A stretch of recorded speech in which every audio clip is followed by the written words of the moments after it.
afternoon and welcome to Dorset Council's Licensing Subcommittee. My name's Councillor Emma Parker and I'm Chairman of Dorset Council's Licensing Committee. I need to run through a few things before we go into the agenda. If I can just get my two fellow councillors to introduce themselves. Oh, hello, I'm Councillor Susan Cockin. I'm Portland Town Councillor and also a Dorset Councillor. I'm Mike Dyer. I'm Councillor for Westmoors and Three-Legged Cross. Thank you, councillors. And also we need to elect a chairman for this meeting. So can I have an election for a chairman, please? Mike Dyer speaking again. I propose you, Councillor Parker, to chair. Thank you. I would second that nomination to chair. Okay, thank you. Just before we go any further, I just want to go over some housekeeping rules.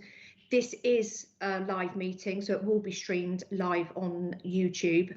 If you could all please keep your background noise to a minimum. The only people that will be on camera throughout the whole meeting will be the three councillors. When you're invited to speak, we ask that you turn your microphone on and your camera on for the duration of the time that you are invited to speak in the meeting. There is a right to speak option on your chat bar.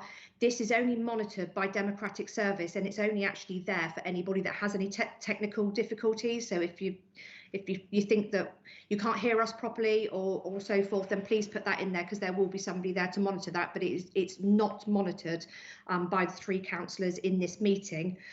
And as you know, we are virtual, and just to let you know that us as councillors, we do have more than one screen. So just because we're not looking at the camera at all times, it's generally because we are looking at our second screen, but obviously we are taking fully on board everything that's being said. Okay, what I will do now, I will do some introductions. Obviously, we've introduced ourselves as councillors. So what I will do now, I will just go through the bits of the agenda, then I will get everybody to introduce themselves. I want to make sure that we've got everybody online who's given their right to speak today. So if I can ask, is there any apologies?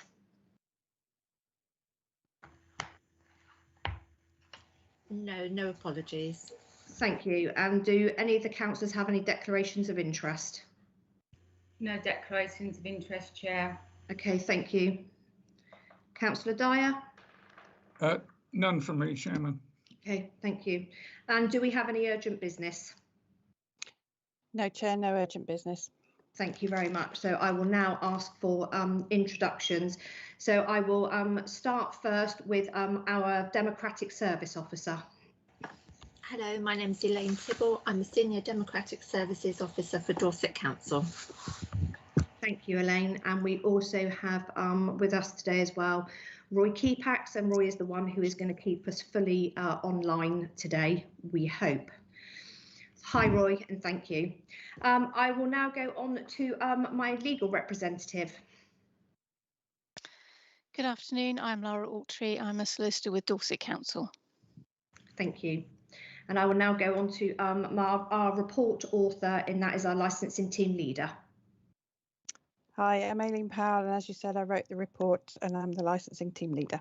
Thank you. Thank you. I will now ask all parties and their representatives in attendance to introduce themselves, and I will start with the applicant. So do we have Mr. Riley and Mr. Merry with us today? Yes. Yes. Okay. We're here. Thank you. Thank you. And I will then go on to Mr. Christopher Henson Ball. Yeah, can you see me? I'm Chris Henson Ball. Obviously, I'm the landlord of the two brothers. Okay, thank you very much. Thank you. I will now move on. Do we have Mr. Simon Cade with us? Yes, hello, I'm here. Yep. Thank you. Sally Ann Haynes. Yes, hello, Sally Hayes here. Thank you. And then have I got Phil Proctor?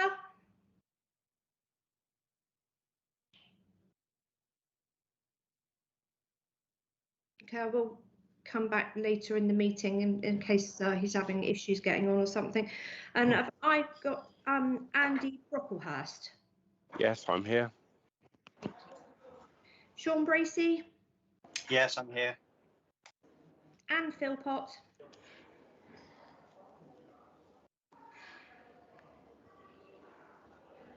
Do we have Anne? No? No, Chair. Okay, thank you. Andrew Perkins? Yes, you have me here. I'm one of the next door neighbours. Thank you very much. And I believe that I've got Jeff and Bernadette Pruden, I believe, is going to be coming on a little bit later. Yeah, that's correct. I'll let you know when they arrive. Okay, that's absolutely fine, not a problem. Okay, thank you. Chair, could I just interrupt? You also have an environmental health officer here. I was just coming to that one. Oh, sorry. No, that's all right. Thank you. Yeah, just going to ask, do we have any responsible authorities with us today? I do believe we've got a representative from Environmental Health. Hello, Chair. My name is Coralie McGowan. I'm the team leader for Environmental Protection. Okay, thank you.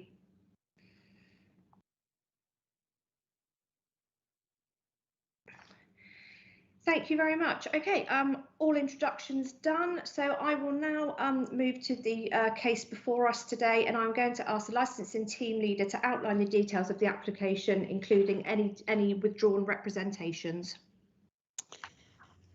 Thank you, Chair. We have no withdrawn representations at all for this one. This is a hearing to consider an application for a review of the premises licence from a resident living near the Ye Old Two Brewers Inn in Shaftesbury. The review process is the only way that a licence can be relooked at on the request of somebody other than the licence holder. The statutory guidance states that this is the key process for community involvement in a pub. The current licence holder took over the licence in September 2020, and the licence allows both music both inside and outside of the premises. The Live Music Act applies to the whole of the premises, including the garden, so music can currently happen up to 11 p.m, and any conditions of the licence relating to music do not apply up to 11 p.m. The review is focused on the music that is played outside, not as some of the representations suggest the entire licence or even the entire music permissions. In addition to the representation from the licence holder, the freeholder EI group have sent in a submission which is attached to Appendix 4. Environmental Health have made comment on the application rather than a representation, but they are in attendance if there are any questions around noise. There have been a lot of representations made. However, not all of the representations are entirely focused on the actual content of the review, which is the noise and disturbance caused by outdoor events. Whilst the Live Music Act currently allows unconditioned live and recorded music up until 11 on any alcohol licensed premises, this may be applied as a result of a review hearing. And if the subcommittee were to decide to place restrictions or conditions onto this licence, then officers would recommend that a statement disapplying the Live Music Act is added to any such restrictions or conditions, and that would make them effective and enforceable. Thank you, Chair. Thank you, Aileen. And just following on from that, I would like to say that the subcommittee have read all the papers before them, including all letters of representation, and you are asked not to repeat anything that is already in your representation, although you may amplify it. We, the subcommittee, have noted concerns around parking and planning, but this is not being discussed at this hearing. This hearing is for a determination to be made regarding the 4 licensing objectives within the premises that the licence is attached to. Also, please note that this is not a platform for personal comments of any representation that has been made. Thank you. Thank you, Aileen. Councillors, do you have any questions for Aileen at this stage? Chair, just to confirm that it was definitely about the music that is outside. That's what we are discussing. That is what the review is about, isn't it? I just want double confirmation of that. That is what the application for the review was based on, yes, the music outside. Right, okay, thank you. I just want to make that clear. Thank you. And I've got my agenda on another device now as well, so. Okay, thank you, Councillor Cocking. Councillor Dyer, do you have any questions for Aileen at this time? Not at present, Chair. Okay, thank you. I just have a couple of questions. Aileen, has there been any temporary events notices applied for within? No, we've never had a temporary event notice on this premises. Okay, and have you directly to licensing have any concerns raised around the premises? Only the one that actually led to this review. So if we get a complaint in, we will pass them over to environmental health, but we will also give out review paperwork if people want to carry out their own review, because that's their right. Thank you very much. Thank you for joining us, Mr. Proctor. If I could ask you if you could turn your microphone off and your camera off, and once you've been invited to speak, I will get you to turn your microphone and your camera back on. Thank you. Okay, I will go to Mr. Riley and Mr. Merry. Do you have any questions for Aileen at this stage? No, not at this stage, no. Okay, thank you very much. Mr. Henson Ball, do you have any questions for Aileen at this stage? Yeah, I have two actually. The initial application by Patrick was to talk about inside as well as outside, both acoustic and amplified. So I just want clarity that we are definitely only talking about outside. And also, just a quicker question on the agenda. Are we going to take each of the relevant points that Patrick's raised individually for discussion, or does it take a generalised approach? It will be as I feel fit when I get to speak to Mr. Riley and Mr. Merry. That's fine, and also to know if the raised hand there, I don't know if you get to see that as we have our discussions. Yeah, we don't do raised hands because everybody that has given the right to speak will be given their right to speak on more than one occasion. So everybody will have their right to speak. Then when they will also have a right to speak with summing up. What we're not going to do is get into a discussion. It's not what we're there for. We're taking each person on their representation. Yeah. Okay. This is purely so I know exactly the format and how's it going to go. Thank you. You will. As every representation is made, you will get a right to ask questions for those representations, as will anybody else that's made representations will be able to ask you questions as well. Okay, thank you very much. Okay, you're very welcome. Aileen, did you just want to clarify then, please, for Mr. Henson Ball, that the actual review that we got? My understanding of the review as it came in is that it is very much focused on the music in the outside area. But I'm sure that Mr. Riley and Mr. Merry will be able to actually build on that when they're given their chance to speak. Okay, thank you. Councillor Cocking, did you have anything? Yeah, sorry, it was just one question for Aileen. Sorry, to her knowledge, have the police reported any incidents to the licensing team about this no. premises? No. So we've had no notification from the police. Thank you. No. Okay, I will now move on. Mr. Cade, do you have any questions for Aileen? No, I do not at this point. Thank you very much. Sally Ann Haynes, do you have any questions? No, thank you. Thank you very much. I know we've got Mr. Proctor on now. Mr. Phil Proctor, do you have any questions for Aileen at this stage?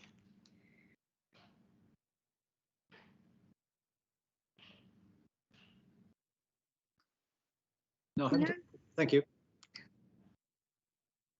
Okay, Mr. Brocklehurst, do you have any questions for Aileen? Andy? No, thank you. Thank you. Sean Bracey? No, to this stage. Thank you very much. Anne Philpott?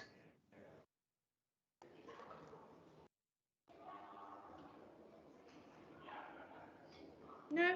Don't think she's with us. Okay, that's fine. If somebody can let me know, because obviously I'm quite limited to what I can see on my screen. Andrew Perkins, do you have any questions for Aileen at this stage? No, I'm fine, thank you. Thank you. And Jeff and Bernadette Pruden, I believe we still don't have online with us. No, we don't. Okay, but as we have got environmental health on, I will ask environmental health if they have any questions for Aileen at this stage. Not at this stage, Chair. Thank you. Thank you very much. Okay, so I will now move on to the applicants for this review, and that's Mr. Riley and Mr. Merry.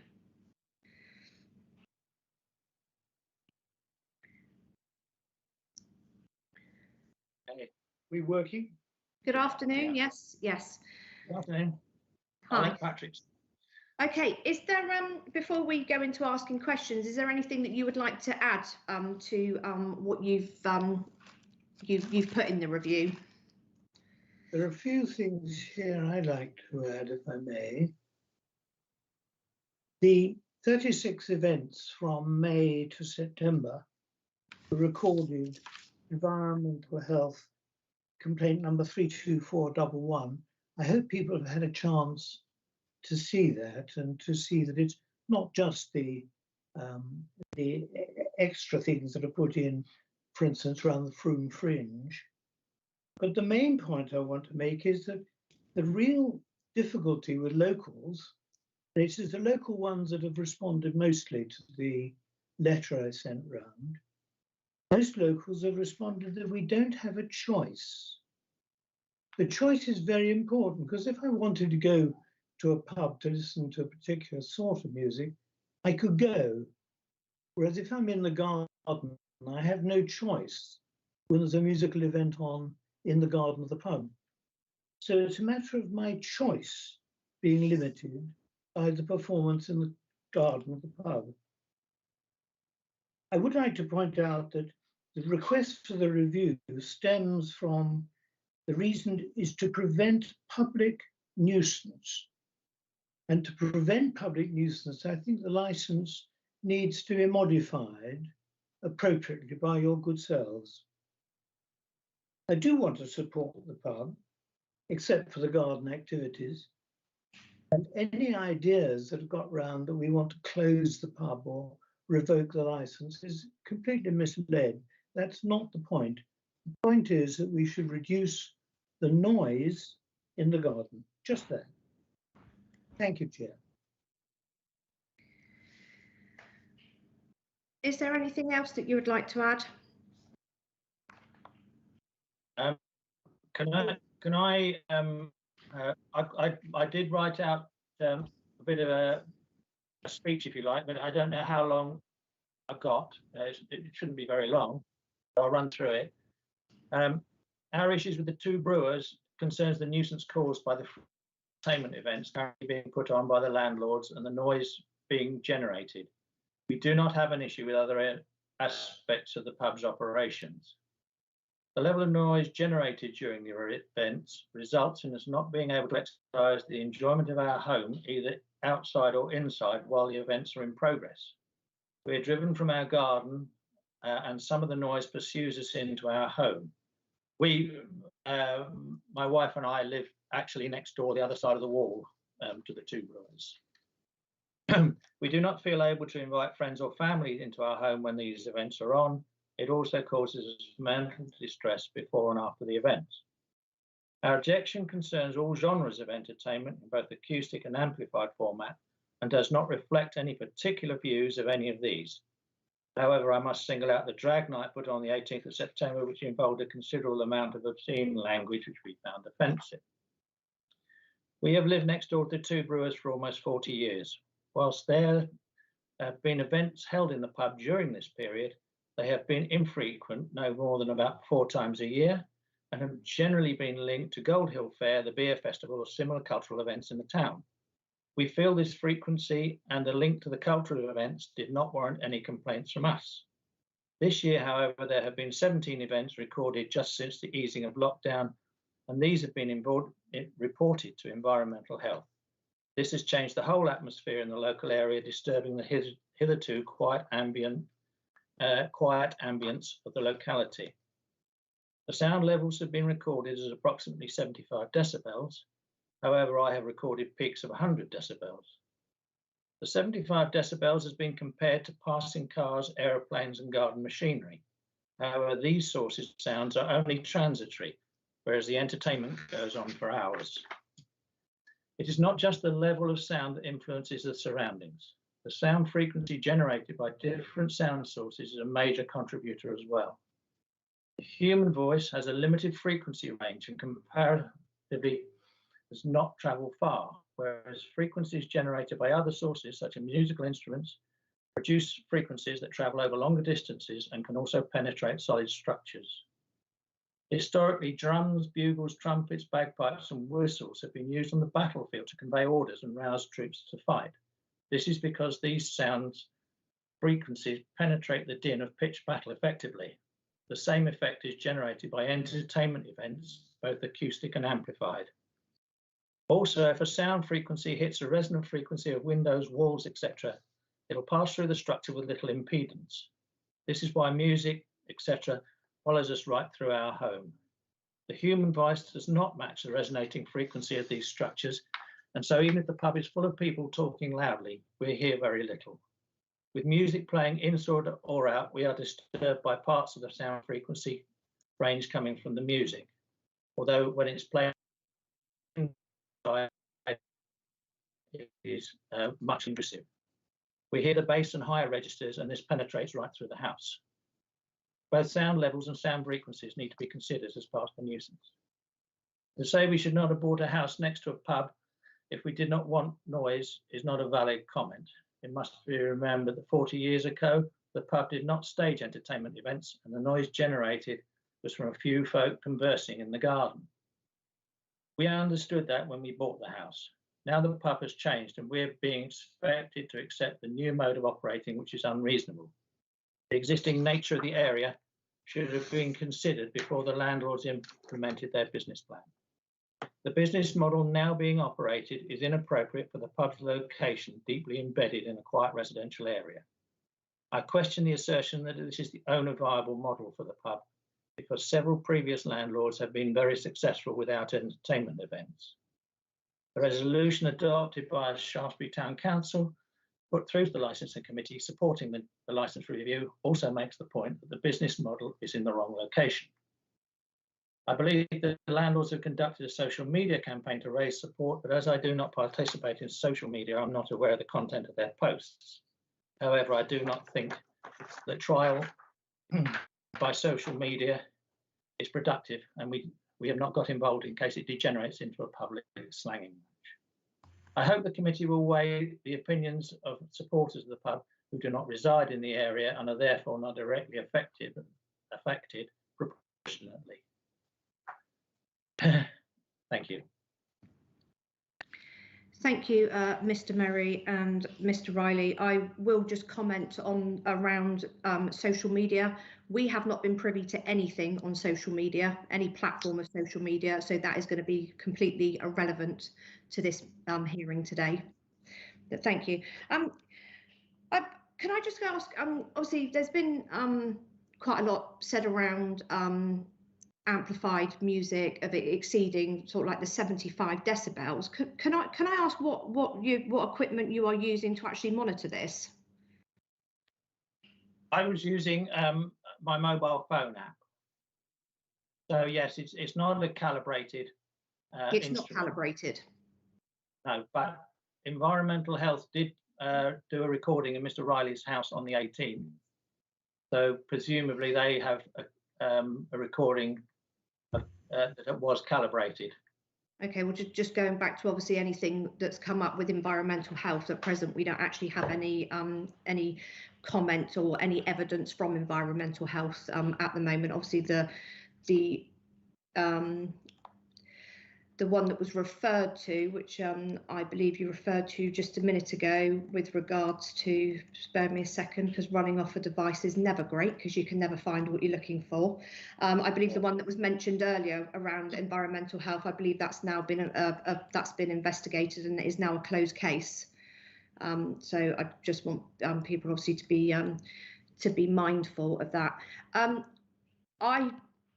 I don't particularly need to go through the points one at a time because you have pretty much covered you know, everything that you've put in your review, so that's fine. And obviously what you've added to it, that's really useful, so thank you for that. I don't have any more questions for yourself at the moment, but I'm sure my two fellow councillors will have some questions for you. Start with Councillor Cocking. Yeah, on your, I know the chair does not want to go through point by point, and I won't do, but there was just a few specific. On your application, you put point 3, music is audible outside and inside homes in a wide radius up to 1.5 miles. How have you measured that, and what evidence do you have to support that claim? The 1.5 mile claim was a verbal comment by somebody I was speaking to in Pitts Lane over in Melbury, and it could music during the fringe, and it was just a comment. It was just to say that it was audible. It wasn't very distinct, but they said they could hear it that far away. That is the only evidence I had, and it was. So it was a passing comment. It's a I don't know whether it's just me, but I am struggling to hear. Yeah, I didn't know if it was me. No, I can't hear either. Okay, bear with me.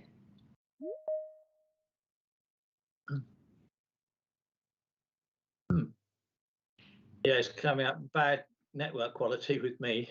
Yeah, I mean, you can. I mean, providing you can hear us and providing you're happy, because you've covered most of it. You can. Is now joining. You can turn your camera off. That might make it a little bit better. I don't know. Do that. Yeah. We could try that just to see that, providing you know you're to see if that might make it slightly better connection. I know sometimes it does. Yes, that's fine. So I've turned the camera on. Okay. Okay, we can hear you clearly now. Yeah. So that was a conversation you had with someone in Pitts Lane. Yes, yes. Okay. Which is and the complaints that you're saying about, are they all outside the complaints, the events? The complaints we 17 events, and were all these 17 outside? The 17 events were all out in the garden. 36. Patrick's saying 36. The events that we're complaining about were in the garden. Since the events have moved inside, the noise level has dropped considerably. And whilst we can hear it in our house because we're the other side of the wall, it's not sufficiently intrusive for us to complain at this point. The offensive event was the drag night, and it was just really bad language being broadcast very, very loudly, which we found offensive.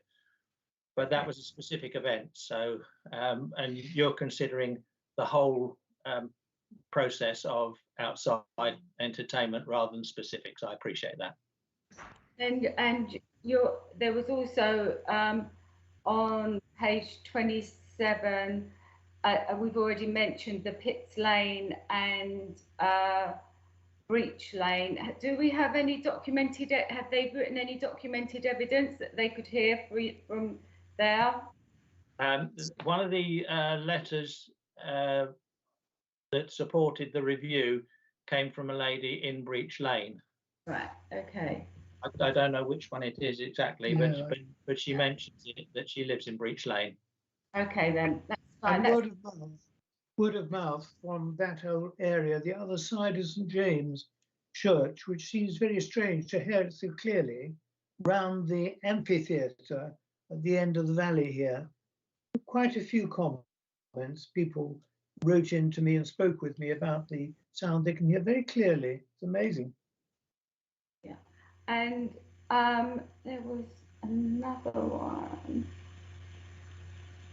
Yeah, you said on page 27 again, on your comment 4, the current tenants arrived in 2020 or 2020 with intent to provide frequent live event music with as many as possible outside. How did they show their intention towards you? That was broadcast on the local programme This Is Alfred by Kerry Jones in an interview with Mr. Henson Ball, who made that statement. They were just doing public events outside. Yeah, please. They were going to do public events.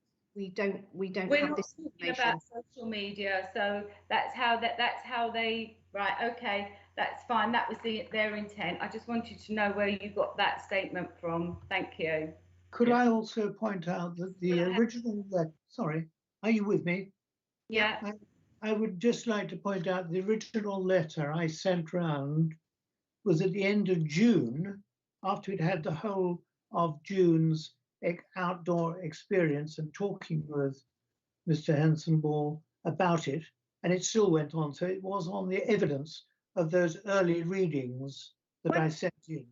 When you say you sent letters round, who did you send these letters round to? I hand delivered a letter asking for anyone who felt we should make a move about having a review of the existing license at the two brewers. You didn't go to the obviously the licensing committee first off then? No. This was just checking the information locally. That's fine. Thank you. Councillor Dyer, do you have any questions? Not really. You covered the main point of my possible worries, which is on what equipment the decibel recording was made and how that can be verified as being accurate or otherwise. And I'm assuming that later in the meeting we might be able to get some more information on that from environmental health or not. Yeah, we're able. We do have an environmental health officer with us, so yes, we can ask those questions, of course. Okay, that's fine. That's all for the moment. Thank you. Councillor Cocking, do you have any further questions? Not at the moment. Thank you, Chair, for asking. I've just got one more question, and that's regarding one of the comments that are put on that was put in with pub customers coming and going on nights when entertainment events have been staged are rowdy and can produce a threatening and antisocial atmosphere to some people, especially late at night. Is this when there is only entertainment going on, that it doesn't happen on a normal pub night? Yes, I would say so, and it's that came partially from my granddaughter who lives with us, and she said sometimes when she returns of a late of an evening, she does find the atmosphere a little threatening, but it's on those occasions. Okay, thank you very much. I have no further questions for Mr. Riley or Mr. Merry. Councillors, if you have no questions, then obviously I will go through the list to see if we have got anybody that has any questions. I will first obviously start with I'm going to start with our licensing team leader, Aileen. Do you have any questions for the applicants at the moment? No, thank you, Chair. I have no questions. Thank you very much. I will now go to Mr. Henson Ball. Do you have any questions for Mr. Riley and Mr. Merry? And I will stress at this point that it is questions that will warrant an answer, not statements, if that's okay. This makes it very difficult to actually put my case forward, because you've had quite a loaded statement there from my next door neighbour, and there's lots of things there which I would like to address at some point. Well, yeah, I mean, you will get your chance to, like I said, at the moment, this is just any questions that you have for Mr. Riley and Mr. Merry at this time. And once we come to you, it will be the same for you. You can add anything that you want to add to your report, and obviously we will ask you questions. So if you've got any questions that you feel you want answering, then please do ask them. Yeah, I'd like to know how we reached the 100 decibel readings when I've done regular readings all around the neighbourhood, and I've been actually seen doing those readings, and I've actually got some recordings. And from what I've seen, I've nowhere reached that amount. The noisiest part obviously we got the you know, I'm not an expert. You've got this C wave in sound monitoring, which is a peak, and the peak that there's been mentioned just there is nothing like I've ever recorded. So I'd like to ask that question: how do you reach 100 decibels? Okay, Mr. Riley and Mr. Merry, are you able to answer that question? I've got it on my my phone, and I'd have to sort out which one of the recordings it is that I've got. I'm just trying to see which one it is.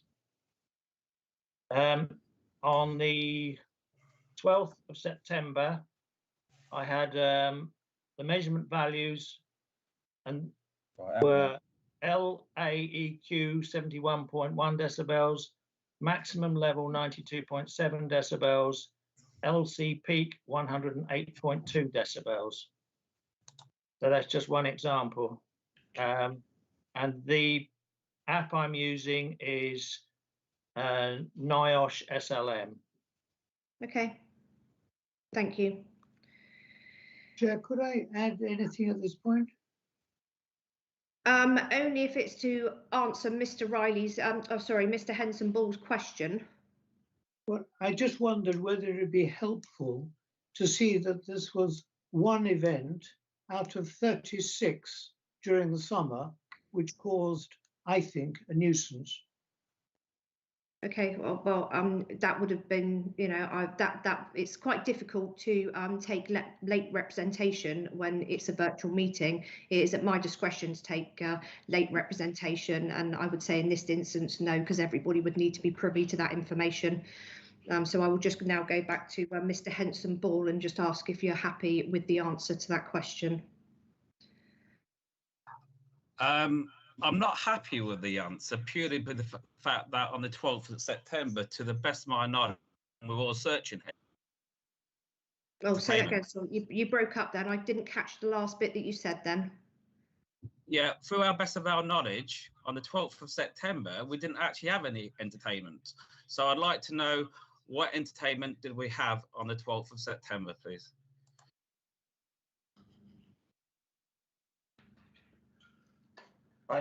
All I have recorded is that it was on the my phone has caused it recorded it on the 12th of September. I didn't make a note of what was that would have been a Sunday. Yeah, so well, on the 26th of September, I had readings of 49.1, 83.3 and 104.4.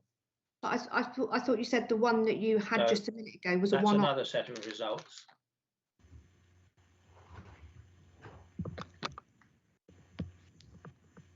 Okay, I think this is going to be one of those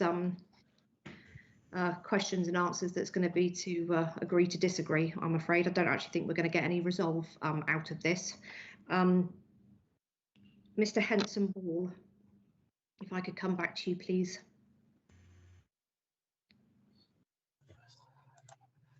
Yes, so my next question is to my next door neighbour. He talks about my intent on maximising events. My question is, my question is to my next door neighbour, Mr. Merry, if I had the intent on actually maximising the events I did at the two brewers, then under the Music Licence Act, I could have potentially gone for 365 musical events per year, not the volume that we're actually talking at this moment. So my question is, where did my intent to have maximise the amount of musical venues that I've actually been accused of? Thank you. And are you able to answer that question? It was the statements made on this is Alfred when he first arrived, which implied that they were going to maximise the music events. Okay, thank you very much. Mr. Henson-Ball.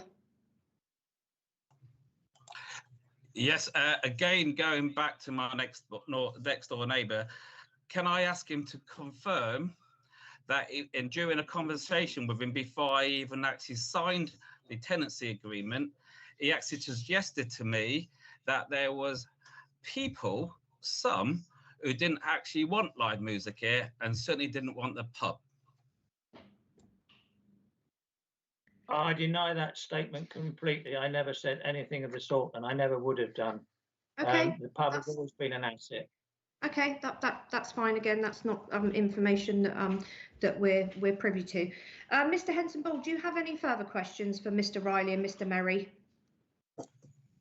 Well, I think I'd just like to say, if somebody, I'd just like to put out there that if we was bad in terms of the environment and what we don't think, would he agree that by finishing most of our events at 10 p.m, monitoring and controlling these events through various mediums is not, you know, I'm really saying to him, would he agree that I'm being considerate by actually finishing events early, sending letters out to the actual neighbourhood?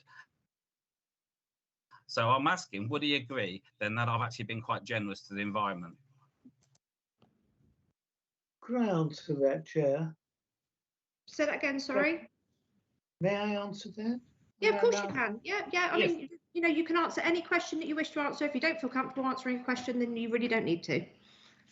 It's at your just discretion. I don't think Mr. Henson-Ball understands that the public nuisance goes on up to 10 o'clock, sometimes 3 or 4 times a week. Now, on this basis, that is the public nuisance. We want the license to be looked at and make sure that the noise doesn't continue in the garden ad lib during these lovely summer evenings we've been having. Okay. Thank you. Thank you. Mr. Henson-Ball, do you have any further questions? My further, following on from that, looking at if I can refer everybody to the list of events, we've actually declared the fact to all the neighbours that during the Fringe, it's a festival for the Shaftesbury people, which various pubs participate. So what my point is, I'm asking is, where do you get 3 or 4 events over a week? Because I can't recall having that amount of events. Time to reply? Yes, of course. In which case, the Fringe events, you will see that there are events for the 4 nights of the 4 days of the Fringe. Were an enormous number, but that's not my main point. My main point is there were 36 events during the summer. And those are the ones which I conceive are a public nuisance. Thank you, Chair. Okay, thank you. Mr. Henson-Ball, do you have any further questions? Yes, to Mr. Riley. In terms of the letter that he sent out to the neighbourhood, he wasn't very polite to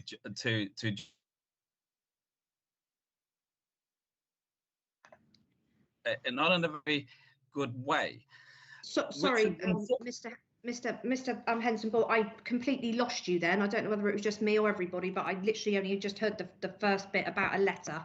Yeah, so it's already been mentioned during this conversation that Mr. Patrick Riley sent a letter out to the neighbours without our knowledge, and at the time trying to drum up support for a review. And he wasn't very polite in terms of how he described us as individuals, which unfortunately has left a damaging effect on us as people.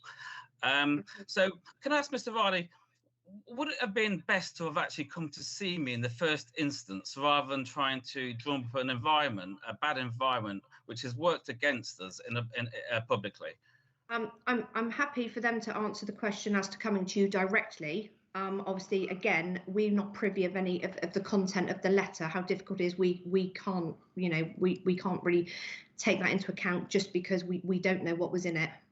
But I'm happy for him to answer the question, you know, as to why you feel as though he didn't come to you first. Mr. Henson was perhaps forgotten that the very first week he moved in, my wife and I invited them both to come round and have some coffee to be introduced to various people. And that wasn't the right time because he was very busy settling in. I then visited him in the pub several times to explain that the noise was excessive. And at the end of June, I sent the letter which did include this phrase: if you feel that a review might be helpful in managing this problem of noise and would like to assist in the process, do please let me know. That was the letter. Can you see on there? We can't see the letter. The letter should have been submitted when the review was submitted. It wasn't submitted, so we cannot take the letter on board.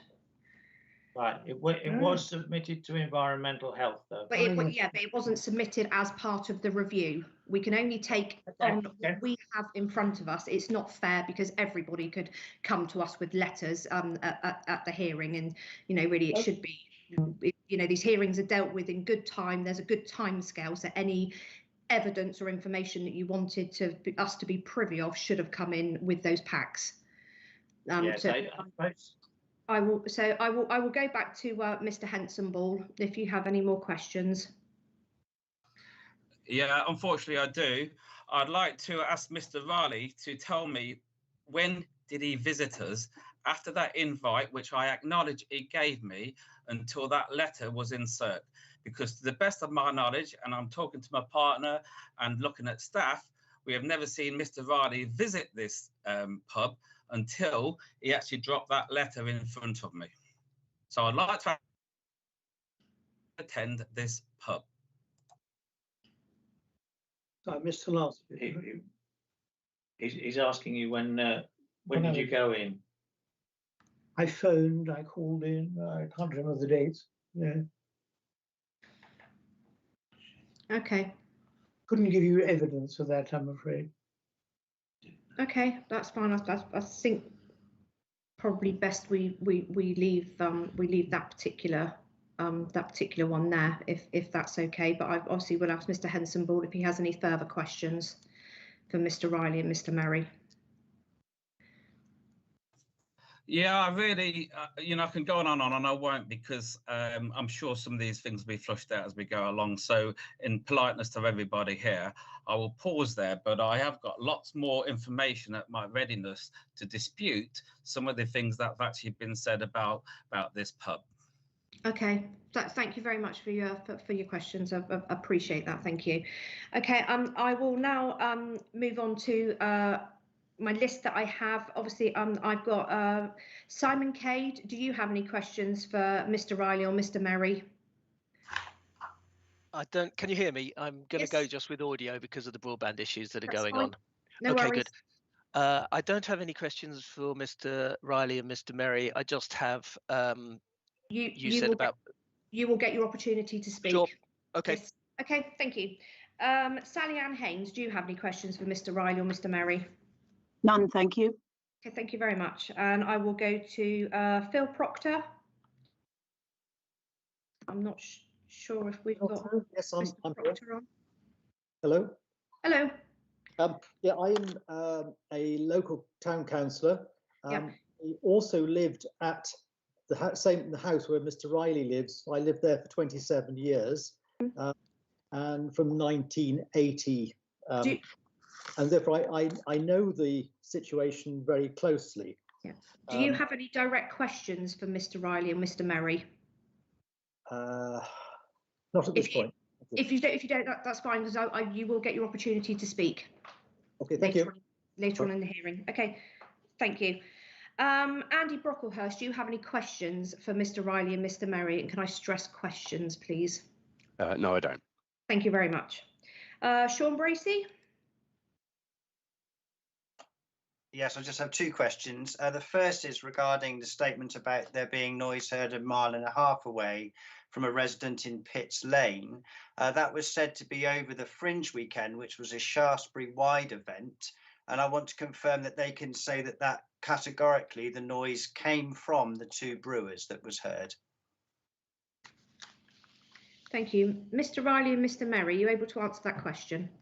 I can't prove that it was from the two brewers. It was a comment made by somebody I was visiting over there who heard it over the Fringe weekend. So yes, I can't confirm that. Okay, thank you. I do have one more question. Yeah. Which was, there was the mention of there being 36 events and that they, on occasions, 3 or 4 times a week. I'd like to confirm whether there have been any occasions other than the Shaftesbury Fringe when there have been more than 3 events during a week. You may answer the question. Mr. Riley's just looking up to see if he's got his diary of the events. Okay, whilst that, I do have Aileen Powell that's got a raised hand, and I will take Aileen's raised hand if I may. Thank you, Chair. There is actually a list of events that was included in Appendix 4, and there is the bank holiday, early May bank holiday was 3 days in a row. So yes, there was one occasion at least where it is only the one occasion other than the Fringe. But those events are all documented within the pack. Thank you. Thank you, Chair. Thank you. Does that answer your question? Yes, it does. Thank you. Just to point out that it is actually only when there are a weekend of events that happens. It's not regular. That's fine. Okay, thank you very much. I've got Anne Philpott. Do you have any questions for Mr. Riley and Mr. Merry? No questions from me. Okay, thank you. Andrew Perkins? Yes, I do. Can you hear me okay? Yes. I'd like to ask Mr. Merry a question. Over the last 17 years, I've got to know most of the landlords very, very well. And on all occasions, I have got to know the financial standing of those individuals. Mr. Merry said that historically, the pub has always been financially successful. And I wondered on what evidence he makes that comment, because I can think of one pair of people, a husband and wife team, who actually left the pub with over £55,000 in debt. Okay. And I was advising them. So I just wondered, where did Mr. Merry get his evidence? Because this pub has a succession of broken landlords. Okay. Every 2 years, it churns back into another broken landlord. I just wonder where Mr. Merry got his evidence from. Okay, Mr. Merry, are you able to answer that question? Yes, the first 2 landlords in the 80s, they were the owners were Trish and Guy Newell. They were very successful, and then the Richard and Maggie Pierce in the 90s were incredibly successful, and were so successful they were able to purchase another pub in Glastonbury, which they started to run on the same basis as the 2 brewers. And both of those ran the pubs as a drinking and food pubs. Yeah, but that was that wasn't under the current landlord arrangement, was it, Mr. Merry? It was not under the current landlord arrangement, but that is the pub can run successfully. Not with enterprise, but that's another aspect entirely. No, but we're talking about enterprise inns over the last 17 years, and with the enterprise inn business model, I'm saying it cannot run successfully without creative intervention. Well, the Andy and Sally Francis ran it quite well. No, I don't know what they ran out of money too. Okay, right. Yes, Again, I believe. Excuse me. I believe this is going to be another agree to disagree. Again, you know, don't have the finances of the previous. Time will tell. Landlords here, but no. Time will tell. It was, you know, it was mentioned, a valid question, and thank you for the answers. I appreciate that. Mr. Perkins, did you have any further questions? No. One thing I would ask you though is that if there is going to be an evidence session, I'm going to have to leave this meeting at 4 o'clock. So I would just like to let you know that I will be leaving at 4. Are you able to come back on at a later time? Well, how long are you going to? How long's the meeting going on for? Well, that's a very good question. At present, obviously, I am only through going through the review from Mr. Riley and Mr. Merry. I will next be giving Mr. Henson Ball his chance to speak, and then obviously everybody that's made representations will be entitled to speak, and you are one of those people. Okay. Do you estimate? Do you have a time limit on the meeting? No, you know, common courtesy is no longer really than 2 hours, but at the end of the day, I want to make sure that everybody actually has a fair hearing. Something that I've always been quite keen on, because I don't want people leaving here thinking, well, I wish I said that, and then, you know, not feeling they've been given a fair hearing. But, okay. I mean, I'm in the unusual position of having a job, so I have to go to work. Back to work. So. Me too. Yeah. Okay. I will do my best. But if you could, that would be ideal, because obviously you have made a representation, and I'm sure there will be questions, and obviously it would be good for you to be able to have your say. Thank you very much. You're very welcome. Thank you. Do we have Jeff and Bernadette Pruden on yet? Jeff. Oh, sorry. I'm going to just have to move Jeff onto so we can actually see. So he has actually arrived now. So I'm just going to put him down. So I've got the camera. I've got the. Good afternoon, Chair. Are you just fielding questions now, or yes? Taking but basically, at this present time, it is just you. It is for you to ask any questions that you have for Mr. Riley or Mr. Merry around the review. Right. Okay. I've only just joined the meeting, so I don't know what has been said, but I think some of the things that have just been thrown up. I've got specific statements to make for them. What I'll do, because obviously you are on the list to speak, so I will come back to you when it's your turn to speak, and obviously you can add anything that you want to add to your representation then, if that's okay. If you've got no questions for Mr. Riley and Mr. Merry, that's absolutely fine. Not directly at this point in time. Okay, that's absolutely fine. Not a problem at all. Okay, thank you. I've gone through the list. The only I've got environmental health. I know we have an environmental health officer on. Did you have any questions for Mr. Riley or Mr. Merry at this stage? Not at this stage, Chair. Thank you. Okay, thank you very much. Councillors, just want to check that you've got no further questions at present for Mr. Riley and Mr. Merry. No, Chair. No.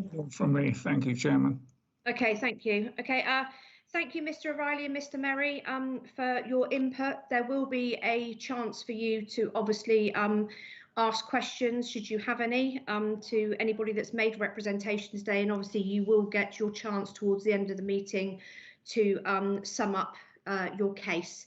So I will now move on to the landlord, which is Mr. Henson Ball.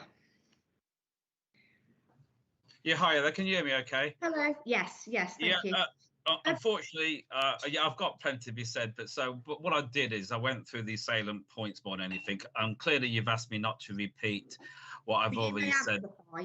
Yeah, so I'd just like to sort of point out that, you know, there's been things said about being quite an historic pub, and to point out that Shaftesbury this part of Shaftesbury has not always been that as has been described, and that this part of St James was quite a rough place back in the times when Mr. Merry was actually talking about the 1960s to 1980s, and there's several pubs, cider houses, and from what I understand from the area as well, there was lots of fights and things. The other thing I'd like to say is that there used to be the Gold Hill Fair opposite, I believe, in the park, and that used to be a festival within itself. And for many reasons, that's got canned, and partly due to the neighbours, you know, is absolutely objecting against what I'm doing today. So you know, that's one thing I'd like to put out there. And then moving on in terms of the performance and the acoustics and what have you. I struggle a little bit with the decibels and you know, I can talk about that later on with the environmental health, but from my understanding, the decibel readings that's actually been said are quite low. You know, a good example is a lawnmower could be 95 decibels. And also to make a point that when you come down to acoustic music in the garden, because of the chat of people in the garden, no one can actually hear any acoustics. It's just the way it is. I'd also like to draw to the fact that, and I don't want to make this a COVID issue because I want to be able to come away from this meeting with some clarity in terms of where we move forward. But one can't get away from the fact that we are still living in a COVID environment, and that lots of the activity outside has been out there, such as the football on top, which has been was a bit of an irritant to the neighbours. So I've been forced to a certain degree to have events out there, but I don't want to drive this as if I don't want events.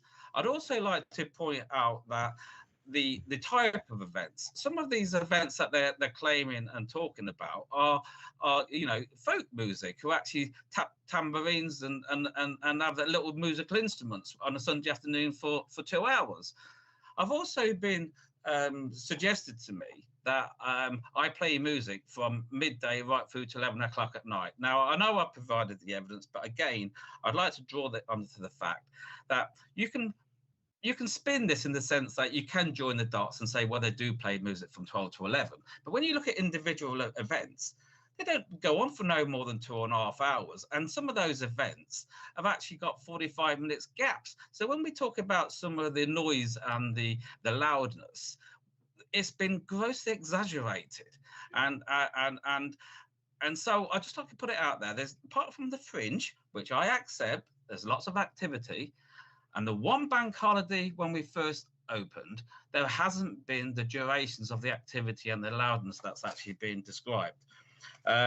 So that's that point. So Chris, when we talk about the amphitheatre and the noise, I think we've already established that you know, from what I understand it is, I think people can hear music.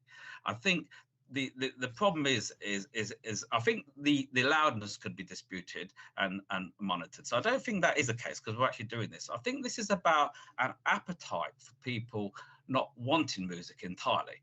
And so I think I'd just like to make that point. And I think so, therefore, I think there's been an exaggeration of information to obviously beef up the case. And I believe that you've had 99 to 101 letters of support, and some will say some of those are for people who you know, come from a long distance. Well, I'd like to say no. There's quite a few letters on the doorstep which will dispute Mr. Riley's claims that everybody in St James doesn't want what we do. In fact, we are a family pub. We've got good reviews on both Facebook, Google, and everything. So if anybody took the time to actually see what we're doing here and the investment we've done, we've actually been sold in a bad light. I accept in April time, when COVID actually, we've got the liftings on April the 12th, that the pub within itself was lively. We had people descend on us, which made John and I uncomfortable. Not because of the types of people, because we were the only pub, apart from maybe one other, who was allowed to have those activities in the garden. And that was a challenge. I'd like to put it out there, in the last 3 or 4 months, apart from the Fringe that people are complaining about, I don't think there's anything out there. This pub has gone back into a nice family-run pub, where actually the other week we did 92 Sunday lunches. That doesn't sound like a pub that's actually doing bad things and steering away.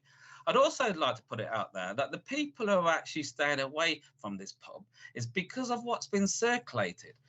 We've been described as awful people from somebody quite close to the council, which I'm not allowed to say who, and we've been told that they're telling people to stay away because we're awful people. If you look at some of the submissions that's actually been given in against us, there's a tone in there which is actually slightly worrying about the types of people and clientele that we have. if I was somebody who come into my pub for a Sunday lunch with the grandma, I'd be really offended that those sort of statements are actually being said. So I think I've said enough on that point. So, but moving on to some more information, we you know, I think we discussed the intent. So I'm not going to go on about the intent anymore. We haven't gone out there to enact a business plan to make us lots of money. In fact, it's on the contrary.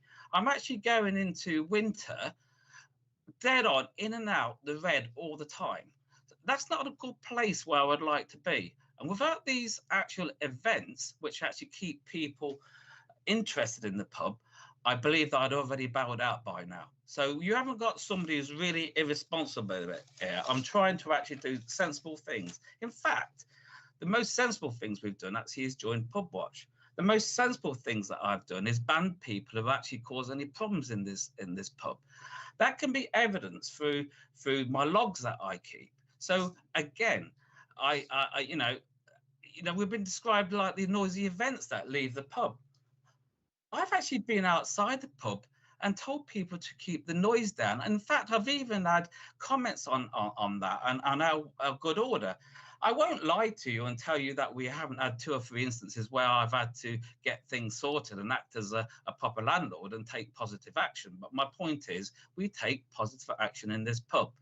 I've had a police visit that actually did you know, a quick check on me to see whether I'm doing things right, and they actually visited me on one of the major football events and still went away satisfied, but gave us a little bit of direction on some of the monitoring and control of what we should do in the pub, which we have actually done. We've also had trading standards ploughed onto us because somebody decided to actually make a complaint the same week as in the local council. The stress levels that's been put up on us as landlords is actually untenable. We feel that we are actually being victimised. So this campaign has actually turned messy for everybody involved. And the problem is with this sort of thing, Mr. Mary next door, we've never had a conversation because for whatever reason, we don't engage. It's a shame because I could actually say to Miss Mary, does it worse for you in this speaker there or not? But because we don't have that activity and that, you know, that engagement, you haven't got that monitoring control to do good things. Now, I have to have discussions with his wife, who's actually told me the best places for the music. I can actually engage there quite well. But in terms of Mr. Mary's drawn attention to his actually to his actually granddaughter and what she said about leaving the event. But his granddaughter actually said something to me, which I'm not going to put publicly out there, but it wasn't actually too generous about John and I in terms of our sexuality. Christy, moving on, right? When we talk about the fringe and the decibel levels and the 100 decibel readings, again, I'm not going to go down that route because you'll probably flush it out, but I have actually got evidence readings and the monitoring control that we've actually put in place to actually be sensible in the environment. Now, moving on again about the village pub being a village pub. Well, this pub is in a town. It's the only pub down the bottom of a hill. In terms of noise, if you go up to the top of the embankment where we have trumpets playing or whatever on some Sunday mornings, that sound is amplified everywhere as well. If you go to another pub around Shaftesbury, which I indeed like very much, they play music on their hillside and that can actually be heard down the bottom into St James. I think my point is it's very easy to single a pub out, which is actually trying to do its best. We've been blamed for sounds along Gold Hill and people leaving from Gold Hill. Let me just put it out there that there's several pubs in Shaftesbury. Noise travels both ways and not just from the 2 brewers. We have children playing in the park late at night where there's actually drinking and antisocial behaviour. Guess what? That comes from the brewers because it's the only place they can blame. So my point is, it's easy to actually blame the brewers every time for everything. But that said, I'm not quite finished, if that's okay. In terms of our business model and changing the business model, let me put it out there. If somebody wants to put in their hands in the pocket and give me £30,000, 40,000 and let's take a risk to see if I can do a nice restaurant, then I'll take that risk. But I tell you already, this pub does a lot better on basic pub grub, good quality pub grub, and and that's what the model that we built on. The music is a complementary thing to that. Moving on to the DEFRA statements in terms of where they actually say that we're actually a noise pollution. If we look at the DEFRA model and what is advisable to us as a pub, then we're not actually in the zone where we're actually doing a massive noise pollution. We're actually in moderate for a short duration. It's long activity at high levels that is damaging to the environment. But I do get it that people might not want the music. So I agree with that point. But what I'm trying to say is, from a legal perspective, from all the objectives, I don't believe we're actually doing a bad job, and I do believe we've actually done a very good job here at the Brewers. Thank you very much. I have a few questions, if that's okay. Yep. Can I ask, how long have you been in the hospitality trade? Yeah,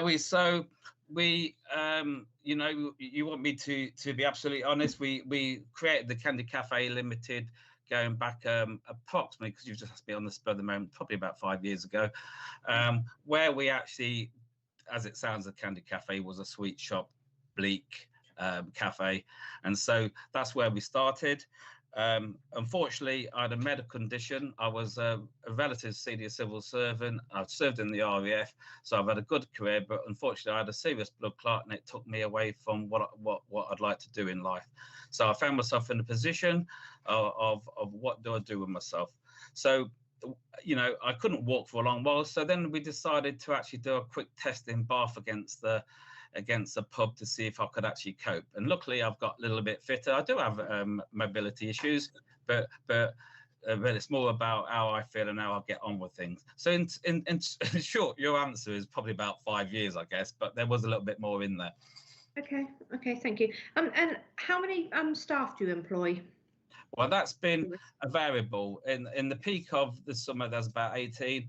And again, you put me on the spot. I think I've got about 10 on the book still at this moment, part-time in the main.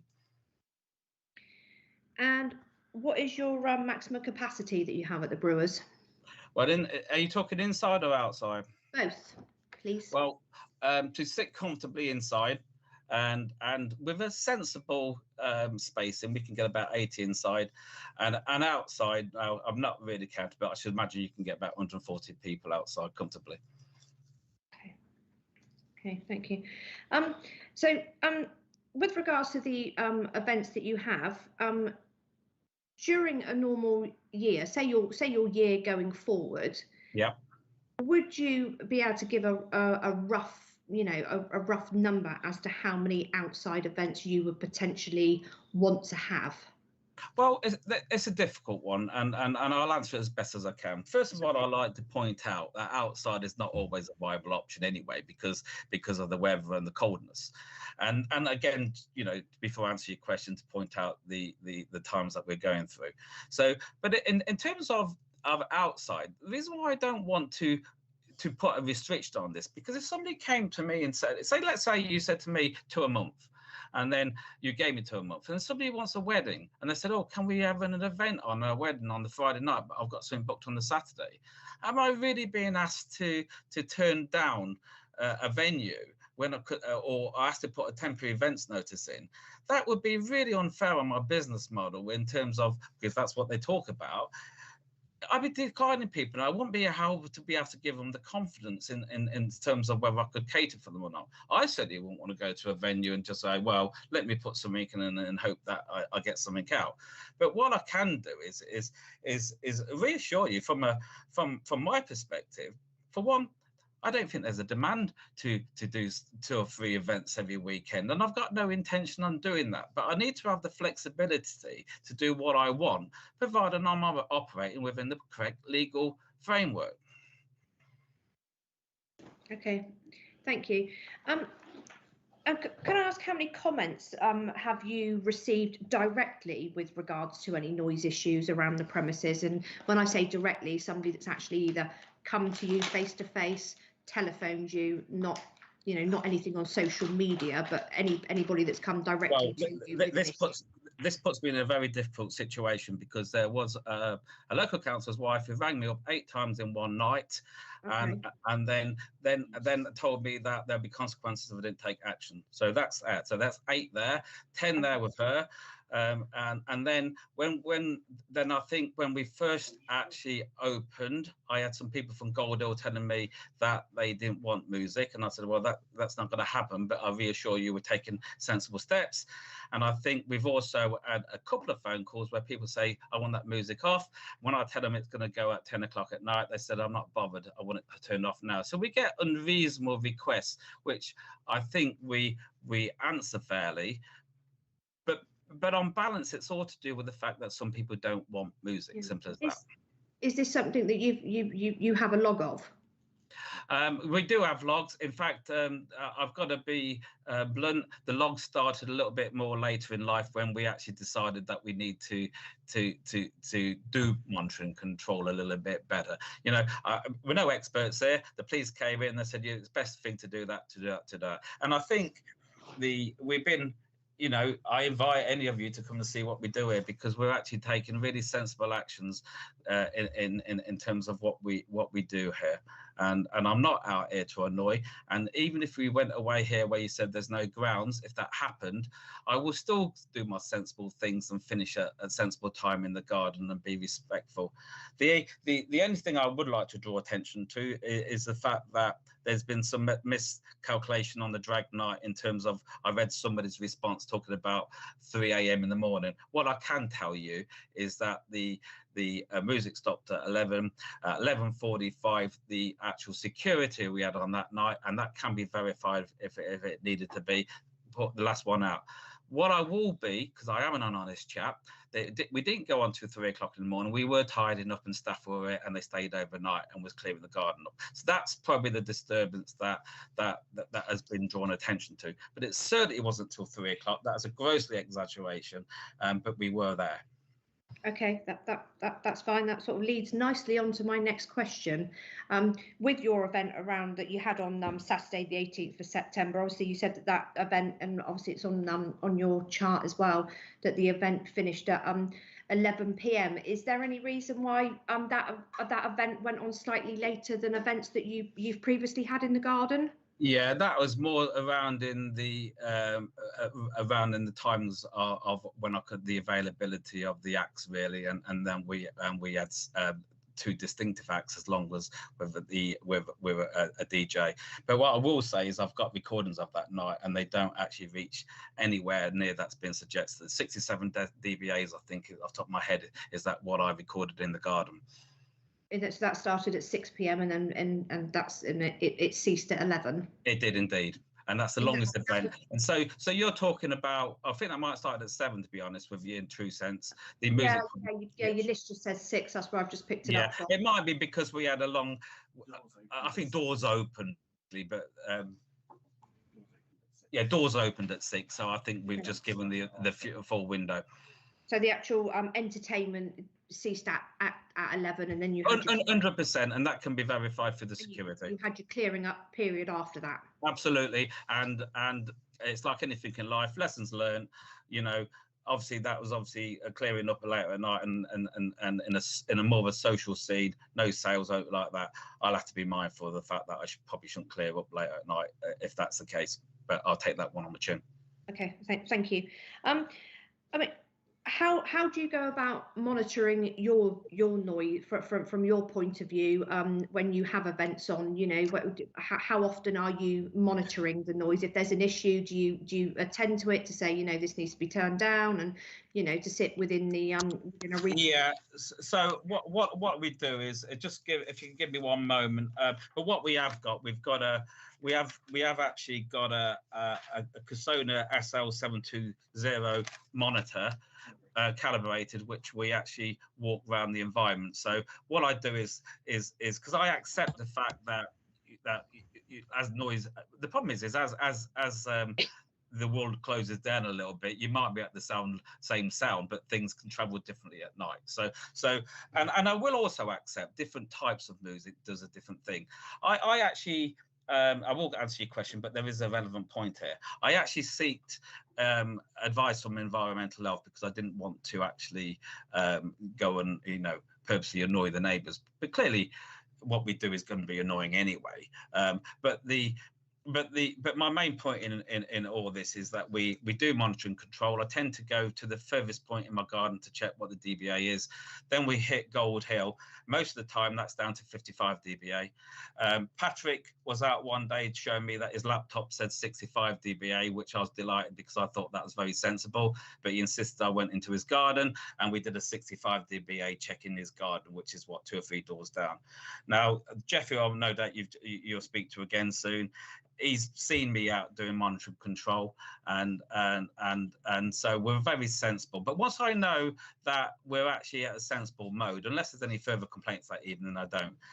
In terms of inside, I tend to go outside all my 4 points, and we're down to, in most sense, we're down to 55, 60 dBA.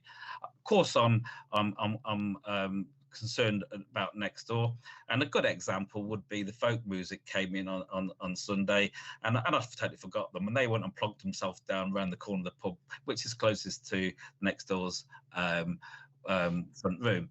So just to reassure that I do actually do sensible things, I shifted them all. As soon as my dining room emptied, I shifted them all and said, well, that's against my next door neighbour's front room.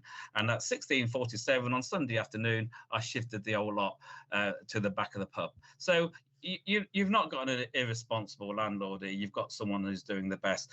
The only thing is with certain things is obviously you've got a lot of, most of our activities are in around that 70 to 80, as an extreme 85, but not for long when you measure the peaks. I think the one which is hardest to control was the Bascar ban. But when I took advice on through Environmental Health, they said, provided you're not doing a heavy rock band every weekend, there's an acceptance that noise travels a little bit differently. So what I do in my gauge is I'm trying my best to keep things around the 80 mark. So by the time it leaves the garden, the readings of 75 maybe to Mr. Riley is an exceptional measurement, to be fair, because most of the time it's a lot lower than that. And I think Jeff can confirm from his garden that actually the point in time in question was 72.9. But I am no sound expert. Okay, thank you. There's also mentioned around that you actually publicise the events. How do you go about that? How do you go about letting sort of neighbours know that you're going to have certain events on? I've got letters which obviously I've not submitted as evidence, but I don't think Patrick then would dispute them. I actually wrote during June and July all the activities we have, a very nice letter which says, I know some of you won't appreciate, but this is what we're going to do, and they can be evidence if necessary. So we do that event. Social media is another one. All our events are posted on Facebook and notice boards out the pub as well. So the only problem is with the one walking around, even though 99% of the people in the neighbourhood are lovely to me, I've actually taken verbal abuse now, so it's put me off even taking them around. And it was only down Jess Road where I actually took some massive abuse, where I was told, I want your type off the street. I'm not even bothered about what you're up to. Oh. And so now I'm having to rethink how I do actually, because those sort of things are really stressful and unwanted. So, but what I will say is the letters might not go everywhere. Maybe I just hope that everybody refers to social media and then they can see what we do. Yeah. Do you just send out sort of like you said, you send out one letter, obviously probably a bit like the list that we've got in front of us of the events that you've got coming on. If you have a one-off event, do you tend to then do the same thing to notify people that you might be having just a one-off event? Well, that is difficult. We put it on social media. So most of us have a social media link these times, so people talk. I think what I've got to do is maybe because it's not practical to go out there and send 50 and 100 letters out every time you want an event, and in all honesty, I don't think I can stomach some of the things that people say to you, and so I've got to find a kind of way of distributing information. I would feel it is good practice, to be fair, to make those steps. At least people are fully aware then when events are going to take place. Should there be any issue, then obviously they know they can contact you. Going forward. So so we haven't ceased entirely. It's just the fact that we're relying on social media a bit more. The good practice stuff is fine, but I'm sure you wouldn't like to take abuse every time you go around a corner where one person doesn't like you. I did the pub trade for many years. Yeah. Just going. So I mean, I said it's good that the events are publicised. What sort of events they're going to be? I don't, to an extent, I don't think anybody can take a grudge on that, to be honest, because I think that's quite a good thing to do, even if it's just put on notice boards. A lot of people out walking about can see the notice boards, and that there are going to be events. Probably not something you're going to be able to answer, but just going forward, again, I mean, I know I asked, sort of saying what events outside you potentially think the number of events you're going to have going forward. But for the next year, with the fact if we do get back to a norm, if you like, what are your plans? Are you expecting to have sort of like a huge amounts of events going on, or is it just going to be? I know you've said it's a bit difficult because you might want to have 2 events a month, but if you were tied down to having that, then obviously if somebody came and said I want a wedding, then it's going to have to be a tens, so looking at, is it going to be similar to what you've had before? Well, let's go for similar, Shubi, because I don't want to imply to imply any less, but in reality, I've got to, just as much as people want the live events, no one wants to put them on if they're not supporters. So it's about getting the balance right, and having the flexibility to do the things that I need to do as a business. But I'd just like to reiterate, in my opinion, but that's for you people, you guys to decide, that I'm not actually doing anything wrong or anything irresponsible. So by putting constraints on me around that envelope doesn't sit fairly in my mind, but obviously I'm not the one who's actually the judge here, so I will park that. Yeah. Okay. And obviously it's been mentioned before. Obviously, I appreciate that you are an eatery as well as just somewhere that you can go and have a drink, and obviously the food side of a business in especially in this sort of current times, very, very important. Obviously, it has been mentioned that potentially when the events are inside, there is less of an impact on residents. Would there be would there be an option that perhaps more events would be moved to inside than having them outside? But like I said, I appreciate that you are an eatery, and obviously you probably don't finish serving food till probably 9 o'clock.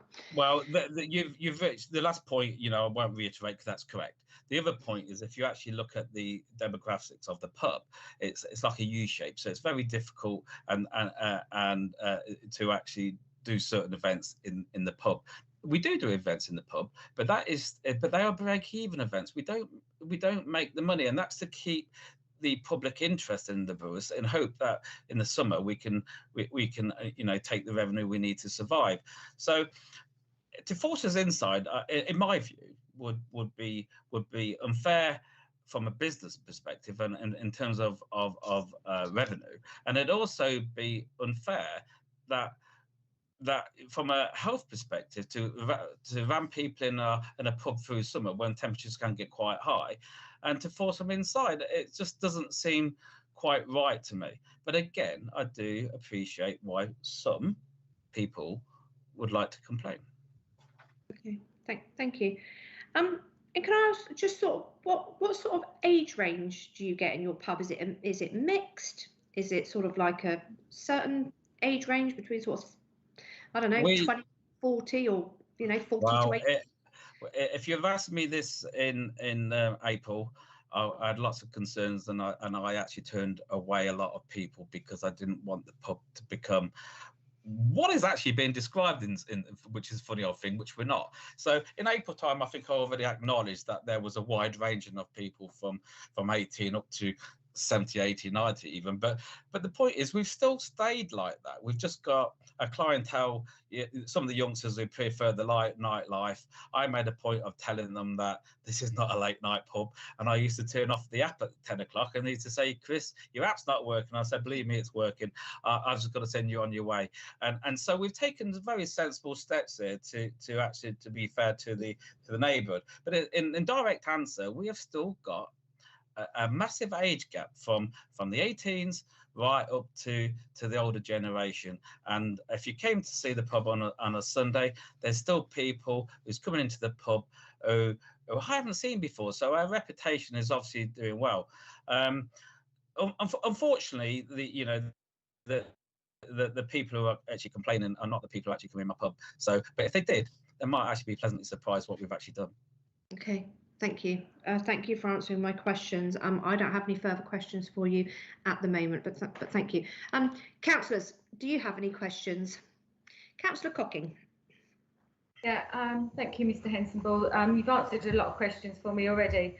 On your premises licence, it states that you should have suitable signs are to be displayed at each exit from the building, requesting patrons to leave the area quietly.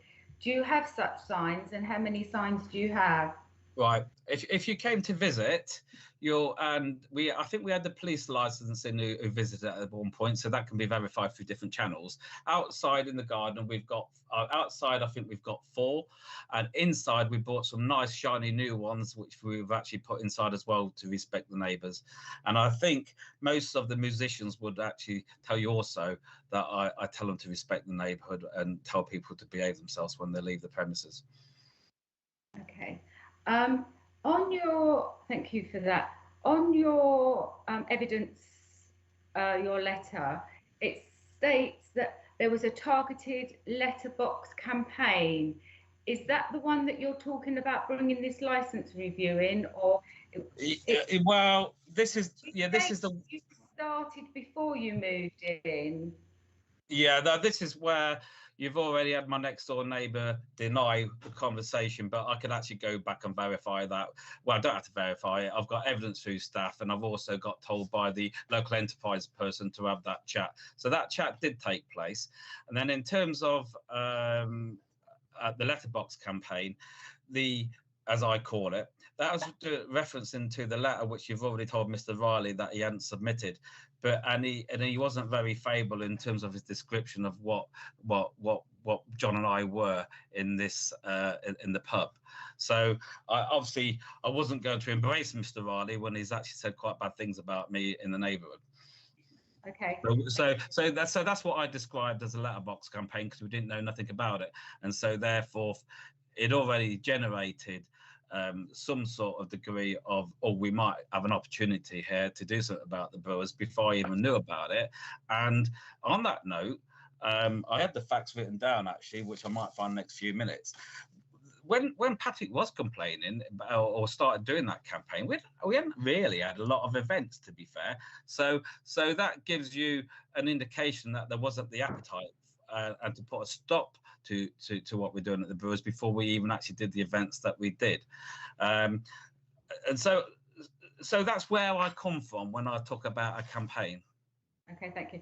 I know you didn't want to go down the COVID route, but do you feel that you did do more events because it was literally forced for you to do outside events? Do you feel I think if I for anybody who knows me will tell you that I'm quite an honest chap.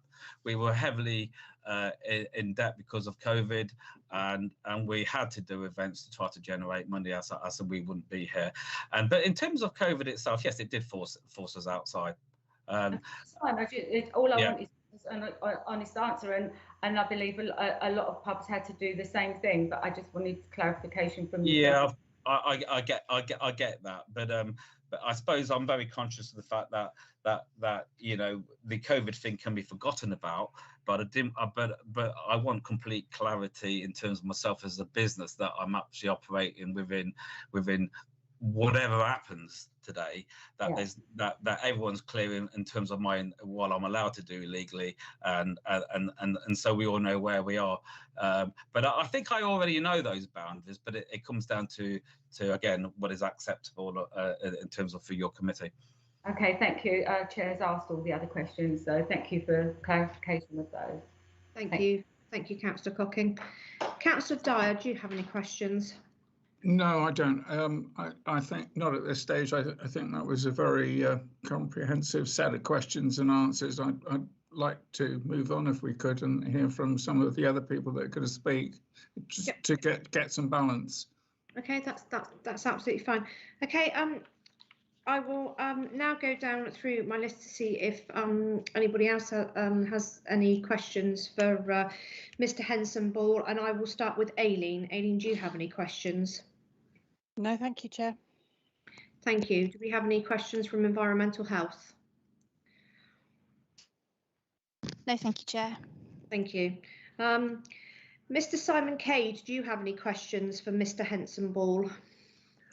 Just to say that he mentioned a little while ago the various communications he had, and he didn't mention the fact that we sent him a letter on 6th of July asking if we could talk to him about, have a conversation about what's going on with the pub. And we gave him our address and our phone number, and he didn't reply. Okay. Mr. Henson-Ball, can you just clarify as to whether you received that letter?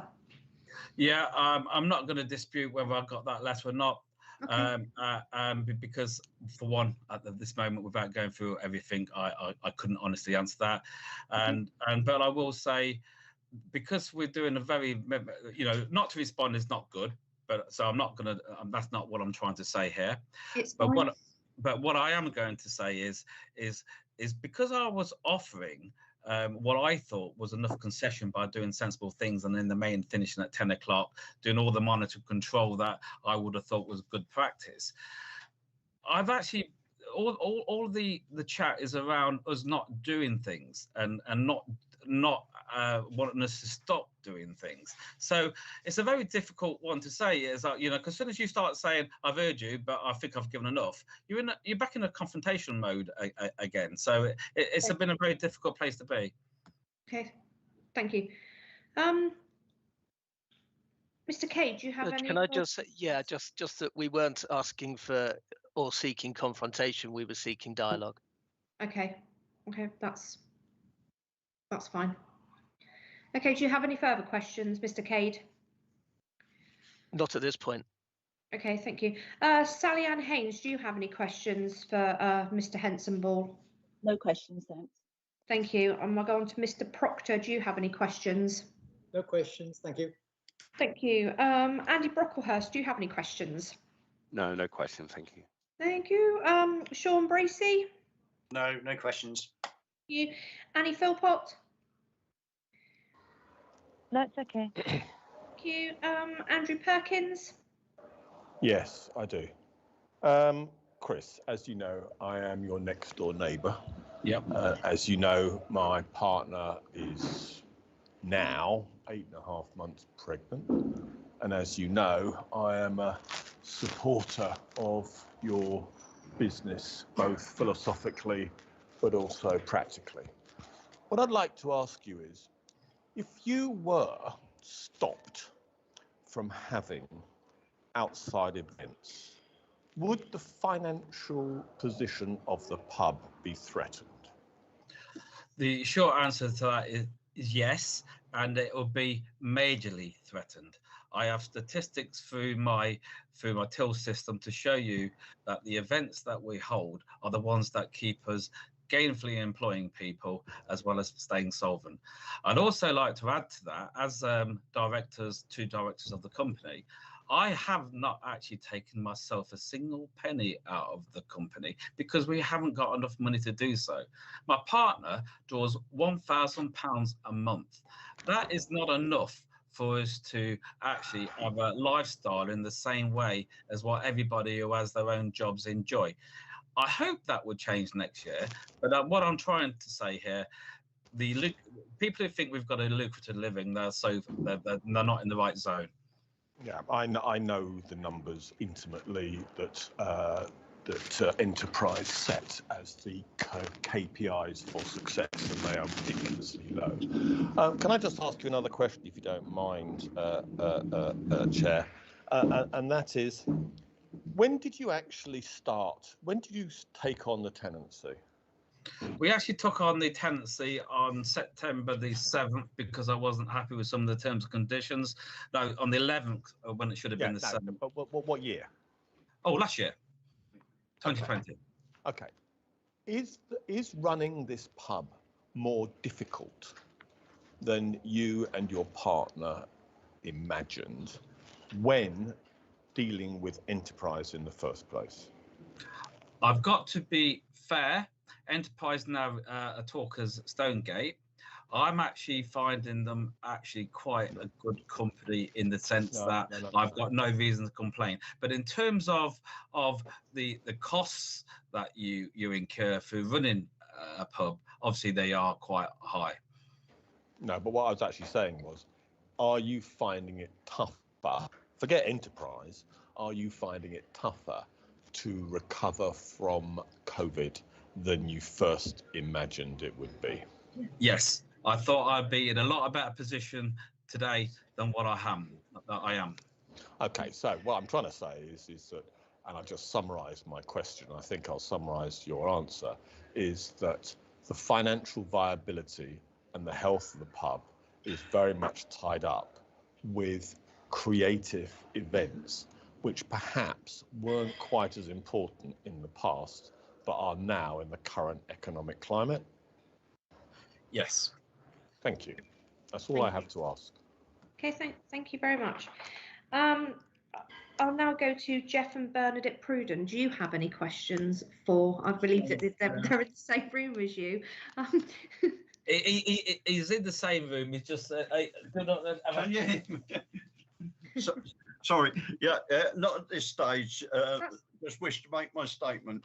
Yeah, that's fine. You will get your chance to make your statement. It is going to be a little while longer at the minute, but if I mean, we have no further questions for Mr. Henson.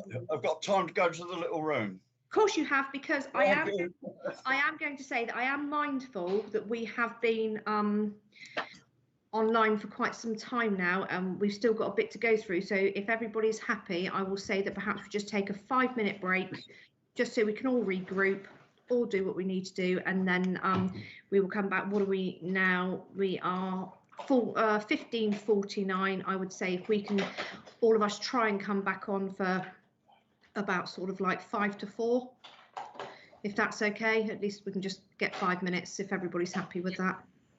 Thank you, Okay, Chair. Emma, could you put Chair? Could you put me? I'm going to come off and then come back in on my phone. So yes. Could you read me, please? And that is who's speaking? Andy Perkins.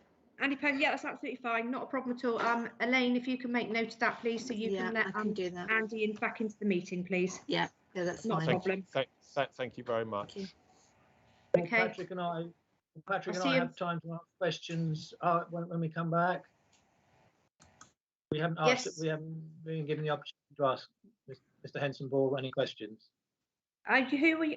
What?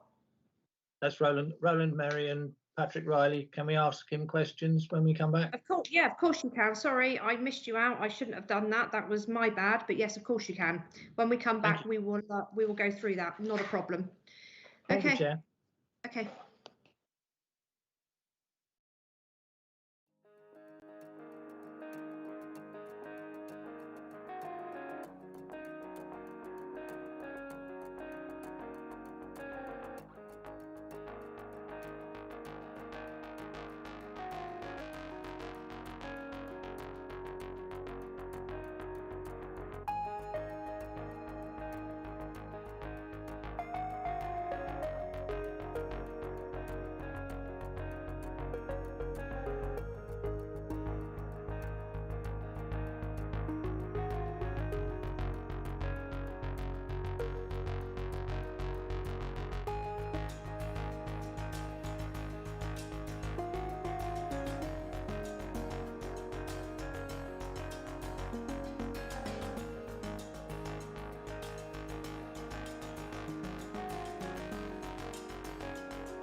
welcome back. Thank you, and apologies because I did miss out Mr. Riley and Mr. Merry to ask questions to Mr. Henson-Ball. So I will start, please. So do we have Mr. Riley and Mr. Merry there? And do you have any questions for Mr. Henson-Ball? Yes, we're back. Yes, I have some questions. One very quick statement. Mr. Henson-Ball made my granddaughter making a comment. Wrong granddaughter.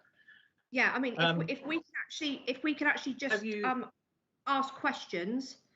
So if there's something that warrants an answer, yeah, I appreciate that's fine. It's I want to obviously make sure that it is questions just to make it fair across the board. So if you can turn your statement into a question, then you are more than welcome to. Okay. The question I have, Mr. Henson-Ball has made a lot of mileage about the criticism of the way that the pub is being run in general. Can I ask where in our submission there is any mention of the running of the rest of the pub? I think we'll find that it is only the entertainment aspects that we are questioning. So whereabouts are they getting the other information from?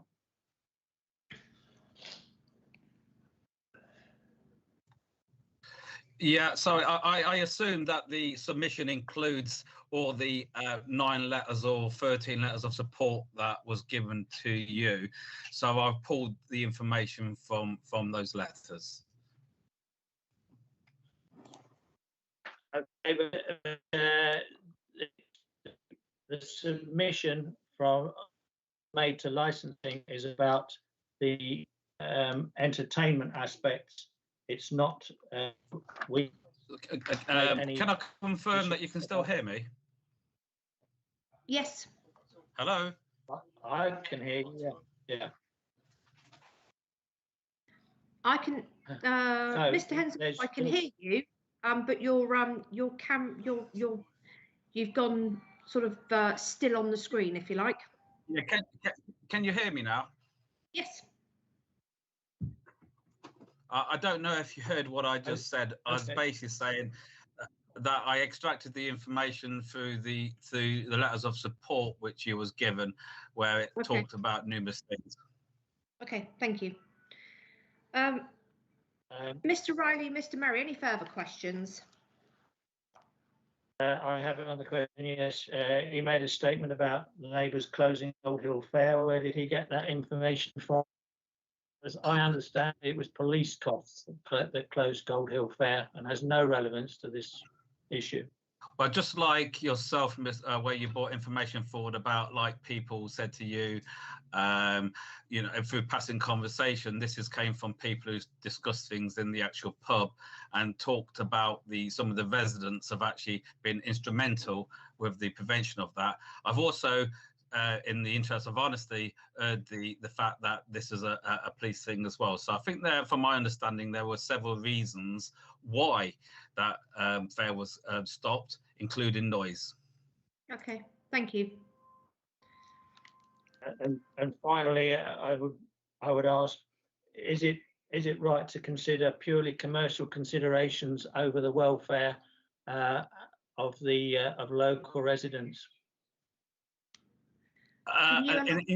In answer to that question, I think I would say that I operate within the boundaries of what I'm allowed to do as a pub, and I guess it's for this committee to decide whether I'm operating outside those boundaries. Could I add one thing, Chair? If it's a question, yes. It is that the original letter which started off this whole process, well, the aim of it was to get a review, not to examine the finances or anything else about the pub. It was simply to get the review of the license. Yeah, that's what I want to see done. Thank you. Okay, thank you. Mr. Riley and Mr. Merry, do you have any further questions for Mr. Henson-Ball? One last thing, how do they intend to communicate outside of the social media environment their projected entertainment, because I don't do social media. What for notifying that that events will be taking place? Yeah. I believe that was a question that I asked and was led to believe that I encouraged that letters were still put through doors and they were put on notice boards so that people were aware of the events that would be taking place. Please, Mr. Henson-Ball, please do correct me if I'm wrong. Yeah, and I've taken on board what you said. As a minimum, my next door neighbour will see, if you went out there now, it tells them exactly what we're doing on a chalkboard outside, and he'll also see that there's a chalkboard as well as events, which we update on a monthly basis. So if you'd just like to step out his front door, you'd actually see those. Okay, thank you. Mr. Riley and Mr. Murray, do you have any further questions for Mr. Henson-Ball? Thank you. Not from me, no. Thank you. Okay, thank you very much. I just want to check that I'm not missing anybody else that I missed out that had asked questions. I've just got my list rather confused because I've scribbled all over it.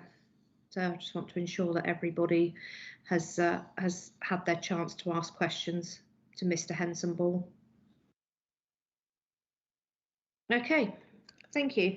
So now I'm going to move on to everybody that has made representation, and I will be going through my list as I have been. And again, everybody will get a chance to ask questions, and please, they do need to be questions that are answerable.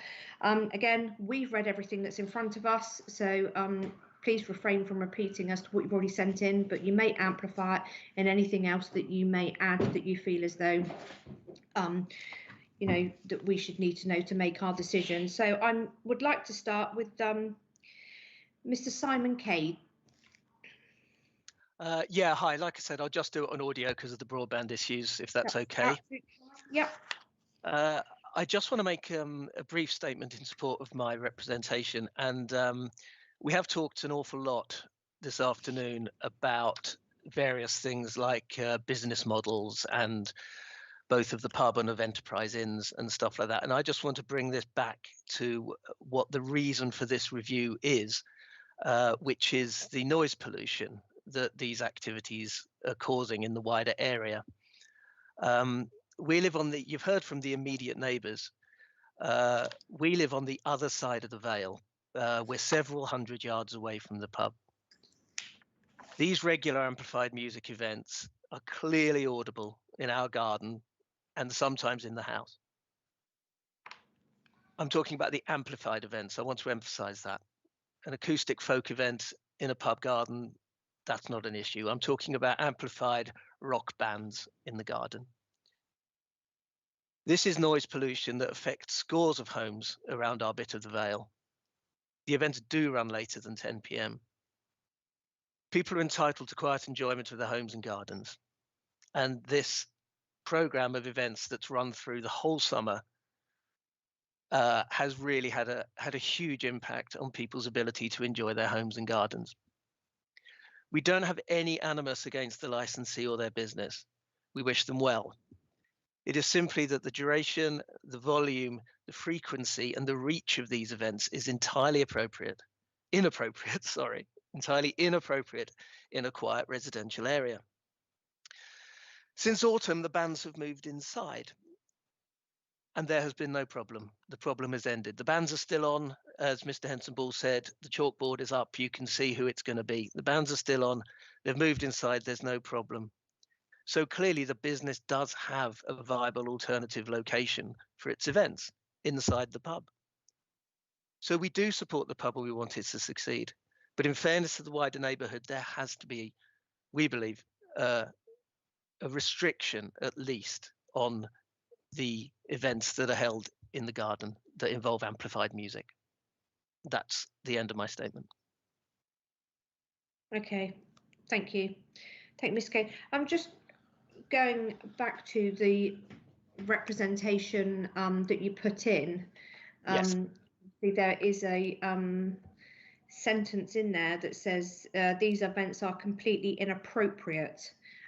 You've obviously, is it just, are you referring to the fact that it is just the rock bands that you find inappropriate, or the whole of the outside entertainment?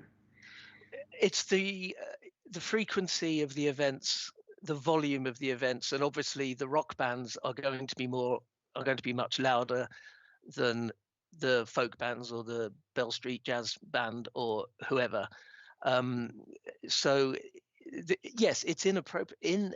What is inappropriate is the volume, the duration of the events, and the fact that they reach this far to this many homes, and that these events happen so often. The Fringe has been mentioned quite a bit, and I think we need to make it very clear that everybody recognises that the Fringe is an entirely separate event, and that's when Shaftesbury comes alive. So that isn't the point. It is the fact that so many weekends through the summer we were driven indoors by amplified rock music. And did you at any one time feel as though you needed to make raise that with an issue with environmental health or licensing?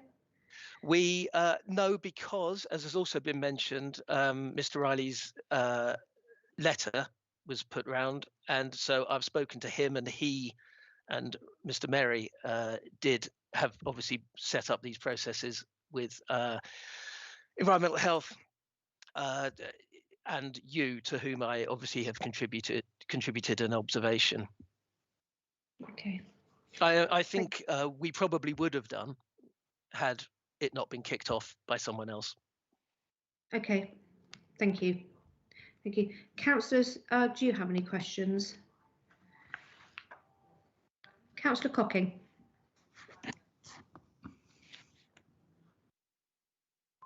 You're on mute, Councillor. Muted. When I should have muted myself, I didn't. Right. Mr. Cade, sorry, you said that you live 700 yards away, and that you could hear the music from there. Could that music be coming from another venue, another place? Is that specifically, specifically it comes from this particular venue? Yes, we absolutely know for an absolute certain fact it's coming from the Brewers, yes. Okay, and you said that it finishes later than 10 p.m? Yes. Do you have some dates and times for that? I do not. I haven't recorded the dates and times, but I think those dates and times are in the submission that Mr. Merry and Mr. Riley gave to you. I think that also has finishing times. I may be wrong about that. I don't think we had anything. Did we have anything? Did you not have finishing times? We didn't have anything specific in the application, did we, Chair, or the licensing team about specific events that finish later than 10 p.m? Aileen, you have a raised hand, please. The only information we've got about times and dates is what was supplied by Mr. Hensonball in his submission. Yeah, yes. That's what I was. Okay. Most events in our experience have run on beyond 10 p.m. But you have no evidence to support that? No, I do not have anything in writing for that, no. Okay, thank you. No, we do need to be mindful that it is 10:30. Sorry, what is 10:30? The license for outdoor entertainment is 10:30. Right. Okay. We might be going down a distracting rabbit hole here then, because in a way it isn't the point. 10 p.m. 10:30 is not the point when the evening has been dominated by the loud rock music. Okay. I won't push you further on that, but you did say. Okay. Thank you. Councillor Dyer, do you have any questions? Only just to be clear on what you're actually seeking as a solution to what you think is a problem. Are you looking for a restriction on the number of events or a limit on the noise level? What do you actually feel would be a fair outcome for both yourself and the landlord? I think the fairest outcome, having heard everybody's, not everybody, but having heard a lot of detail, is that at the very least a restriction on the number of events needs to be put in place. As I said, they can do bands inside, and that doesn't cause anybody a problem, and that's a viable business model. I simply think that these events are inappropriate in this quiet residential area, and they do have significant reach. And it's simply, so I would like to see these events curtailed, yes. Okay, thank you. That's my only question. Okay. Okay. Councillors, do you have any further questions? No? Okay, I'll go to Aileen. Aileen, do you have any questions? No, thank you, Chair. Thank you. I will go to Mr. Riley and Mr. Merry. Do you have any questions for Mr. Cade? No questions. No questions.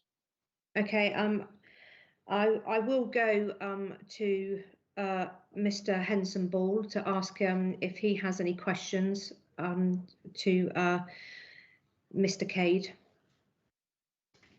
Yes, I have a couple actually. He's talked about the rock bands and the amount of rock bands. Now the actual sheet that I provided actually talks about all the different types of bands. So rock bands gives a suggestion that we do rock on a regular basis, but if you look down that list, you'll find that's not the case. And I'll lead to the question. Can I jump in on that, please, Mr. Well, I'm summing up to ask you a question, if that's okay. Okay. If we can, yeah, if we can make sure it's questions that are answerable, please. Thank you. So my question is first of all, how many rock bands do you think we've had? And my second one is how many beyond 10 o'clocks that you think we've had? Because you've used the word significant. Sorry, I'm muted. When I say rock music, I want to make this absolutely clear. Because I think this is absolutely key to this. We're talking about amplified music. That's when I'm using rock as a shorthand for amplified music. I appreciate there are different styles of amplified music. So that's what I mean by that. And my experience over the summer is, now obviously this is in more detail on the actual document, but there have been a significant number of events that has been amplified music as opposed to, say, the folk club or jazz combo or whoever. A following question, if I may. So my question is in terms of in terms of the 10 p.m. notice, you've used the word we go on a lot later than 10 p.m. or in your words, we do go on in most of the cases beyond 10 p.m. We actually record everything and we actually put the closure down's time. I would dispute the fact that we go over 10 p.m. on many occasions. Sometimes you'll get an encore that takes you to 10 past 10. I think if you look on that list, that's 2 occasions. And I think if you look at that list, you'll see the 11 p.m. There is a question to which I need to go back to the councillors really, because there is a note of technicality that I need to discuss about 10:30. Can I speak to the 10 p.m. point? Yep. I think as Councillor Parker has said on more than one occasion, this might have to come down to an agree to disagree situation. I have definitely experienced events going on beyond 10 o'clock and beyond 10 past 10, but also that is not the point. The point is that these events are noise pollution spreading over a wide area throughout the bulk of an evening. That's the key. The actual time of cutoff is incidental. So my follow-on question, would you agree that I've actually disclosed the fact that when you go to acoustic only, that I've actually demonstrated to the panel in terms of a statement that acoustic only in the garden doesn't allow people to actually hear the music? I know you said that, but I have nothing to say about that. I have no way of knowing whether that's true or false. Okay, thank you. Thank you. Do you have any further questions? Yeah, it might not be the right time, but I need to flush something out to you, which is evident in the old pack. This will need to be a question directly. Well, I can ask you a direct question then. In the actual in the actual premises license, it discusses 10:30 outside. So there is a note of technicality here. I've actually put a temporary events notice in the past to cover ourselves to 11 o'clock. And I've got an email back from licensing, which says the Music Act allows me to go to 11 p.m. So I just wanted to say that because I just heard you draw attention to 10:30, and I don't want to get all up moving forward beyond some sort of technicality. That's absolutely fine. Thank you. Mr. Kay, do you have anything else to add? I just want to emphasise that the sort of actual cut-off time on a Saturday evening gig is kind of irrelevant, whether it's 10 or 11. It has still destroyed people's evenings. Okay, thank you. And I also want to add the point that, which I did say, I just want to emphasise it again, that the bands have now moved inside and there's not a problem. So I don't see why the bands can't predominantly exist inside. Okay. Thank you very much, and thank you for your comments. I appreciate that. Okay, you're welcome. Thank you. You will get a chance to sum up at the end. I'll now go on to we do have one responsible authority on, and that is environmental health. Do you have any questions for Mr. Kay? No, I don't. Thanks, Chair. Okay, I will come to you after I've gone through my list to see if we have any questions for you, and along with the applicant as well, if that's okay. I will now move on to Sally Ann Haynes.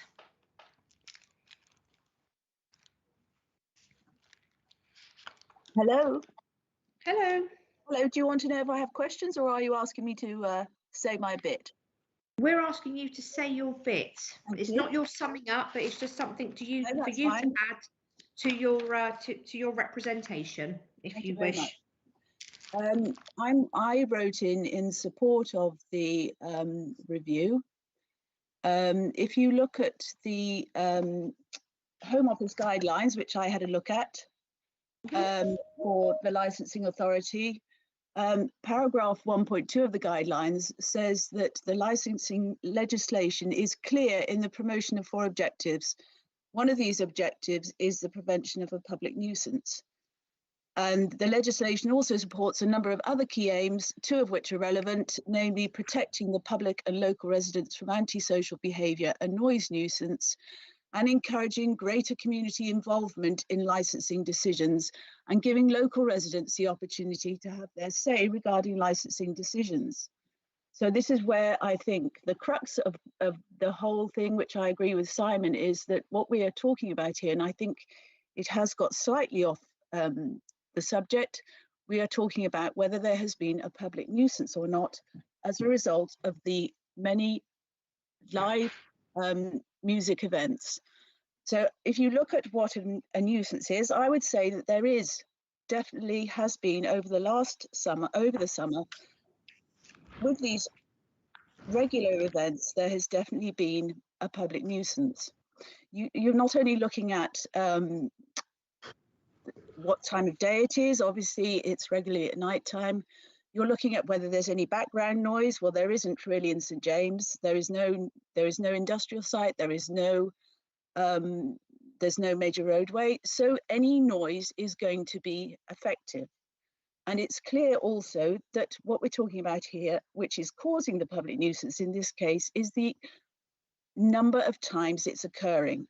If you had just a couple of events over a summer, you could say, well, yes, a pub has outdoor events in the garden, but the number of these events and the volume at which they are, the amplified music, is what's causing the public nuisance, in my view. If you have lots of events, then the actual amount of the volume of the noise decreases because it's the actual occurrence of a number of events over a period of time. That's what I think is causing the public nuisance in this case. And I think the licensing authority should look at it seriously and should curtail the opportunity for this loud music to take place in a quiet residential area.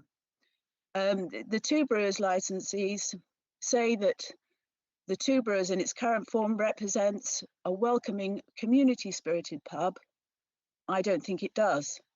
That's the essence of my submission. Okay, thank you. Can I ask how many evenings or days do you feel that you've been affected by the noise that's come from the premises? Yes, I'm not there. I'm not there all the time, but I have been there several times over the summer and been subjected to the noise. The reason I made my submission was not from a private nuisance point of view, but from the fact it's causing a public nuisance throughout the valley. From what I can hear, I walked to the end of the street, right to the other end by the church, beyond the church, and I could still hear it as loud there as it was in my back garden. Okay, but you've never brought this up with environmental health apart from... Yes, no, I have spoken to environmental health, and that's another point I wish to make, was that environmental health will look at specific items and deal with what's called a statutory nuisance. What we're dealing with here is not a statutory nuisance. It's not a nuisance that can be specifically looked at and quantified. In terms of what the licensing authority have to look at, they have to look at what is a common law public nuisance, which won't necessarily look at a single amplification, but will look at a whole range of events over a period of time and decide whether it's the number of events when you combine it with the total volume of noise over that period, which is causing the nuisance. Okay, just going to the representation that you made. Obviously there have been, it says this summer I have witnessed many people peeing in the street, excessive shouting, car wing mirrors being punched and glass smashed on the pavement and road. That's not mine, sorry. Is that not? No. Okay, apologies for that. That's what I had you down as in my report.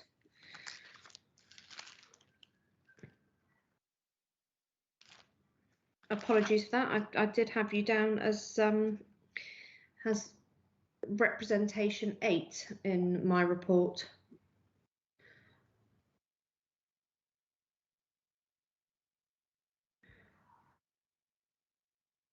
And that confuses me because obviously I had everybody else's representations right, but not that one. So I apologise. I will ask my fellow councillors if they have any questions, and I will find your rep. Yes, if you look at mine has got 4 paragraphs particularly, which I wanted to mention, but I think you said we're not dealing with the car parking. No. And so that's it. So predominantly mine is dealing with points 1 and 2 in my submission. Yeah, about the noise. Okay, thank you. Councillors, do you have any questions? No, Chair, because we had the same as yourself. No. Yes. Nothing at this stage, thank you, Chair. No, it's okay. Our numbering seems to be slightly different to what you have. So apologies for that. Is there anything that you would like to add? Anything else that you think that we should be mindful of when we're making our decision? Well, I do wonder whether, in fact, it would be worth, when you make your decision in terms of a review, to take into account reducing the events or reducing the severity of the events, if you want to call it severity. Whether you consider also a review after a period of another year to see whether recommendations have been, whether that will actually achieve the result of not having a public nuisance that we think we have. Well, regardless as to what our decision will be at the end of this hearing, obviously there is the right for another hearing to be called in. Should there feel as though the decision we make, if you're not satisfied, yes. And obviously going forward, if there is still issues, then obviously that there is the scope there again for a licence to be called back in for a review. Yeah, fine. Okay, then. Well, could I just make sure to try and just check that you have got my actual submission somewhere? I do have it. So it starts. Could I ask, did you number it as 1, 2, 3, and 4? Actually, in the paragraphs. Well, I could. Do you want me to put it up here? We can't see. Could you just No. just few lines or something. Yeah, so I started off to the licensing authority. I would like to make some representations regarding the review of the license. Yeah, that's in number 11, Emma, Chair. Okay, thank you.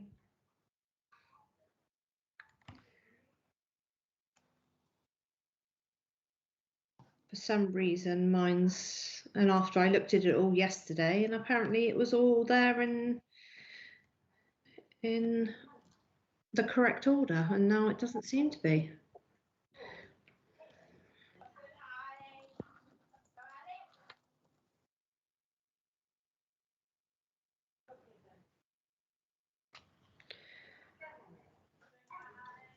No, I have no further questions around that. Councillors, do you have any further questions? No, Chair. As you say, we've all read everything beforehand, but I still have no questions around this one. Thank you. Okay, I will go to Mr. Riley and Mr. Merry. Do you have any questions? No, thank you. No, we have no questions. Thank you. Okay, thank you. I will now go to Mr. Henson Ball. Do you have any questions? Yeah, I'd just like to ask Rosemary, she's mentioned that she disagrees that we don't actually run a welcoming pub. I'd like to ask her why she believes that when we have actually got clientele who locally use the pub. Sorry, where did I say I didn't?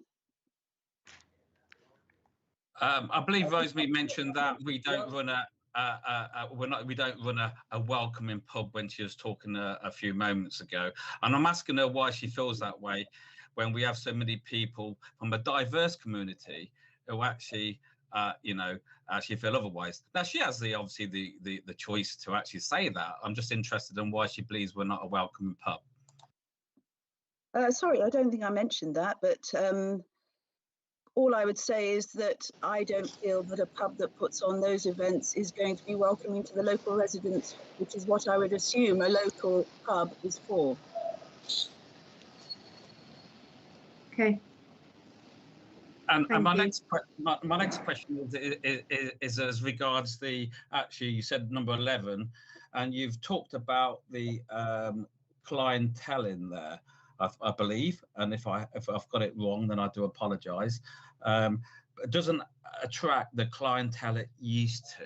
So what we're saying here, because we get a diverse amount of people, different genders, different age groups. So I'm still attracting a large proportion of across the range of between 18 and older people who do enjoy the pub. So I'd like to know what that statement actually means. Well, I suppose what it means is that, in my view, what the pub in a local residential area should be, as opposed to a town pub, should be attracting the locals, the local people. And certainly when I first arrived in Shaftesbury, the pub was a local pub. And you could go there on a Friday evening. It was full of families, full of people. And I don't think it is like that anymore, from my observation. That's all I'm saying, really. I think the clientele you're attracting or are trying to attract with your business plan are clientele who come from afar, who need to park cars, who come because it's a ticketed event or whatever, whether it's ticketed or not, will come to an event which is publicised from a large area, and you get people. From what I've observed, you get a lot of guests who come who aren't residents of Shaftesbury. I'm not sure that's relevant to the situation, because we're talking about the question of a public nuisance and whether the noise is equivalent to a public nuisance or not. Okay, then staying onto the sound, then going back onto the sound. You mentioned that you was at the church and it was audible in the same, listenable in the same way as what it was at the pub. I find that remarkable, because when I actually do readings 4 doors down, it's substantially lower. So I'm trying to understand where you were when you felt it is the same loudness from the pub to where you were when you was at the, were you at the church? Yes, I was standing outside. Noise does reduce, and I've got meter readings where around the 75 decibels in most cases. And so why do you think you can still hear it clearly down there? I can hear the church bells though, so to be fair. But noise travels, it's as simple as that. The question of the public nuisance in this case is that it's frequent and it's loud, and the combination of the two creates the nuisance. Okay, thank you. I'd just like to ask one last question then. In terms of loudness, I operate within a boundary and I stay well within that boundary. So from a legality perspective and from a loudness, it's very difficult to determine what is loud. So I suppose I'm asking to you is what do you deem as a loudness to you? Well, music can be, a loud noise can be acceptable from a legal point of view in certain situations, but still create a public nuisance if it's detrimental to the environment and the enjoyment of people of their own homes and their own gardens. Okay, thank you for that. Thank you. Thank you. Mr. Henson-Ball, do you have any further questions? No, just to say thank you. Okay, thank you very much. I will now go to Aileen. Aileen, do you have any questions? No, thank you, Chair. Thank you. And I will now go to Environmental Health if they have any questions. No, thank you, Chair. Thank you. Thank you, Sally Ann Haynes. Obviously, you will get an opportunity to sum up at the end. Thank you. Thank you very much.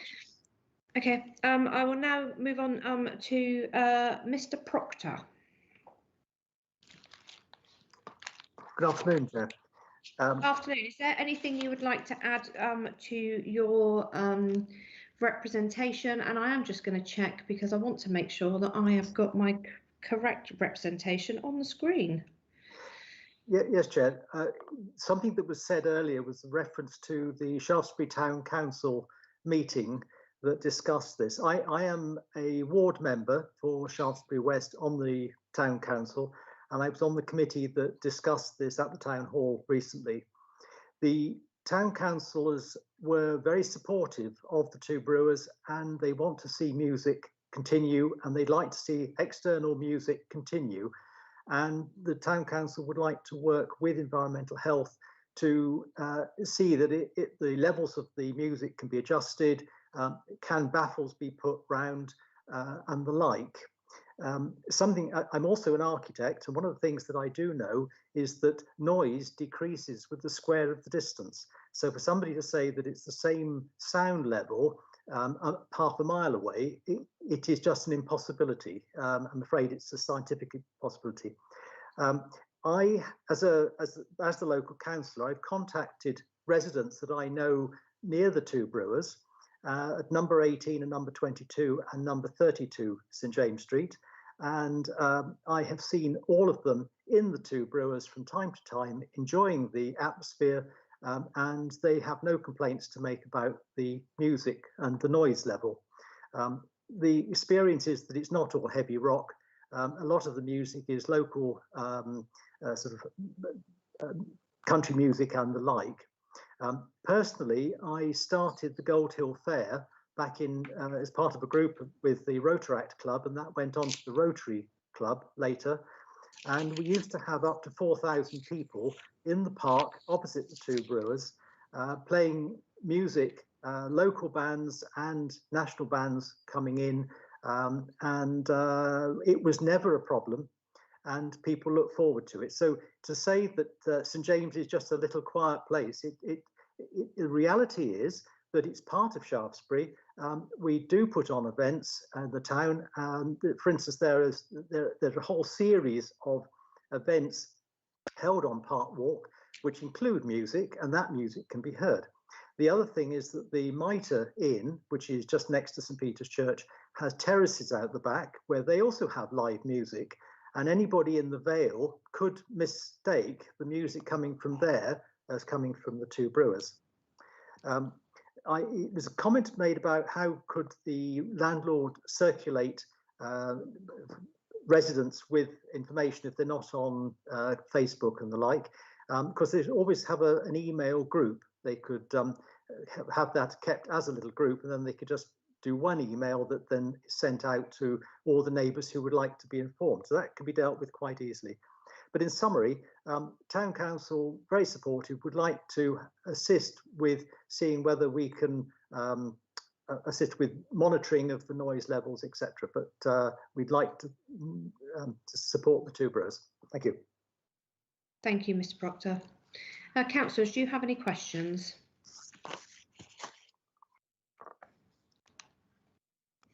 Not from me, Chair. Not me, from me, Chair, either. Thank you. And I have no questions either. Thank you very much. I will now go to Mr. Riley and Mr. Merry. Do you have any questions for Mr. Proctor?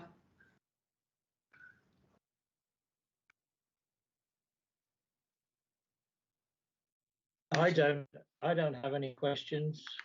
Okay, thank you. Mr. Riley's just looking through. I was hoping the comment from the Town Council wasn't quite as crystal clear as Mr. Proctor mentioned. But I can't find it. So what happened? Yeah, I got the impression that the council were divided on their support. And needed a casting vote. We do have a statement from the Town Council, and I'm going to go to Aileen because Aileen has her hand up. Oh, good. Thank you, Chair. The the response to from the Town Council is actually included in the report at 12.2. Yeah. They made the decision to refer to the licensing department. Just taking the last sentence, the council's feeling is that the current frequency of outdoor events is too high. So that's what their official response was. Okay, thank you. Thank you. That's what we thought it was.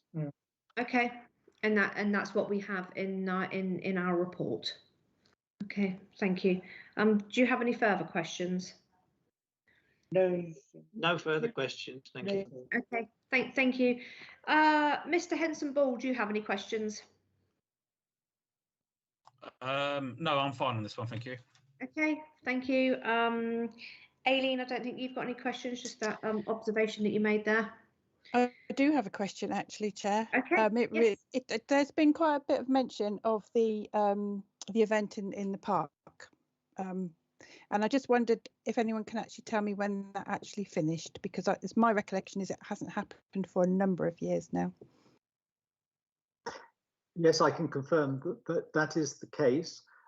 What happened is that the Rotary Club had a very enthusiastic member who happened to be ex-Metropolitan Police, who decided he would liaise with the local police, and it suddenly was brought up into being an issue that the police wanted huge amounts of lighting if the event was going to go on after dark, and have an event that stopped at 9:30 just wasn't viable. And so the Rotary Club took the decision to move the music up onto Park Walk and the Abbey grounds.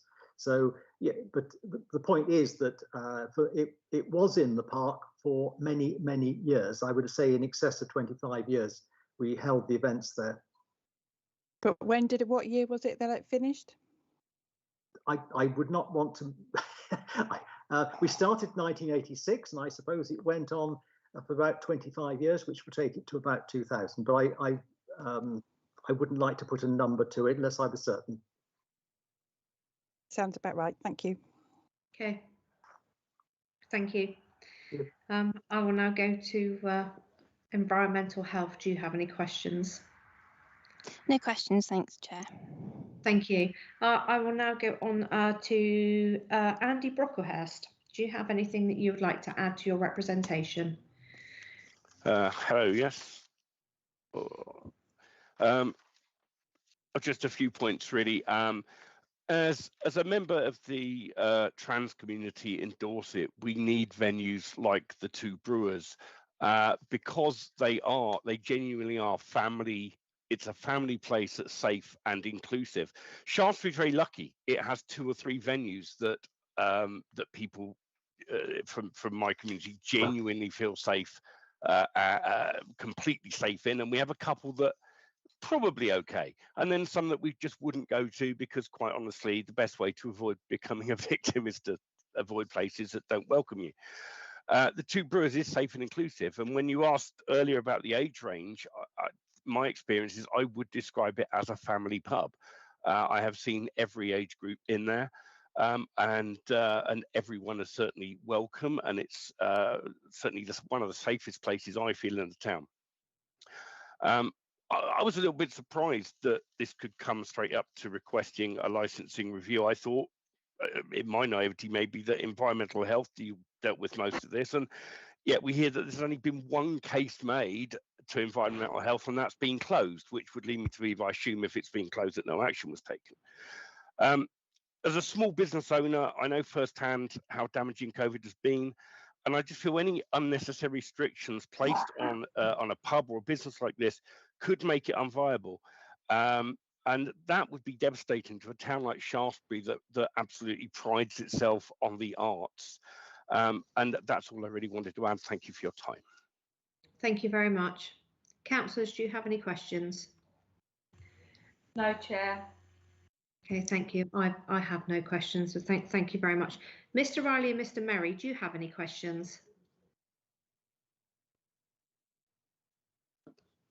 No questions. Thank you. Mr. Henson Ball, do you have any questions? No, no questions. Thank you. Thank you. Aileen, do you have any questions? No, thank you, Chair. Okay, and I'll go to Environmental Health. Do you have any questions? No, thank you, Chair. Thank you. Okay, I will move on now to Sean Bracey. Sean, is there anything that you would like to add to your representation? Yes, please. I'm a working musician, and there's been a distinction between live music and amplified music. I'd like to also point out that there's a distinction between different types of amplified music, and that perhaps if there are decisions being made, that there isn't a blanket ban on amplified music, it needs to take into account whether amplified music constitutes a nuisance or not. My feeling is live music brings people together. It provides opportunity for creatives and entertainers. It encourages diversity and social interaction across a wide age range. The Two Brewers is trying new and different things, and I think that's important, not only to its viability as a business that supports local jobs, but also to the local community. There was a ministerial statement which was issued on July the 14th, 2020, which set out how local planning authorities should approach decision making to prevent unnecessary loss of live music performance venues in light of COVID-19, because they are culturally important.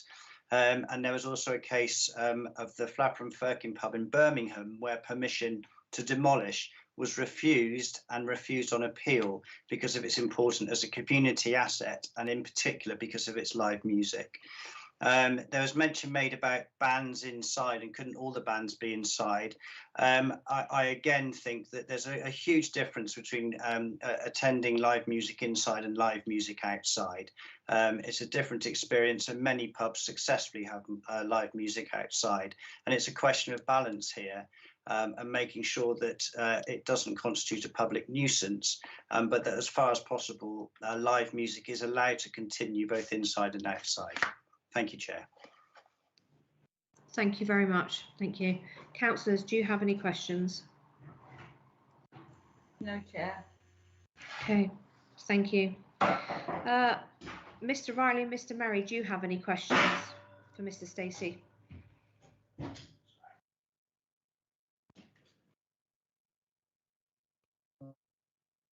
Yes, just one in the on guidance complaints, which is dated 9th of November. No, it's not that one. Just trying to find it now. Sorry, on my computer, but there is a guidance document from the government on dealing with noise complaints, and it's how councils deal with complaints, dated April the 7th, 2015, updated 21st of December 2017. How does this square with what the gentleman is saying? So is the question about my statement about the ministerial statement on July the 14th, 2020? Yes. Is it? Yeah. Does that override the guidance documents? so that was issued in light of COVID, and how live music venues have suffered particularly during it, and so it was asking for in the decision-making process for that to be taken into account. So which takes precedent, the government's guidance documents of 2017 or the ones that you're quoting? I'm afraid I have no idea. Fine. Thank you. Thank you. Thank you. Mr. Henson, thank you. Mr. Henson Ball, do you have any questions? No, no questions, thank you. Thank you very much. Aileen, do you have any questions? No, thank you, Chair. Thank you. And I'll go to Environmental Health. Do you have any questions? No, thank you, Chair. Thank you. Thank you, Mr. Bracey. Appreciate your time. I've got Anne Philpott.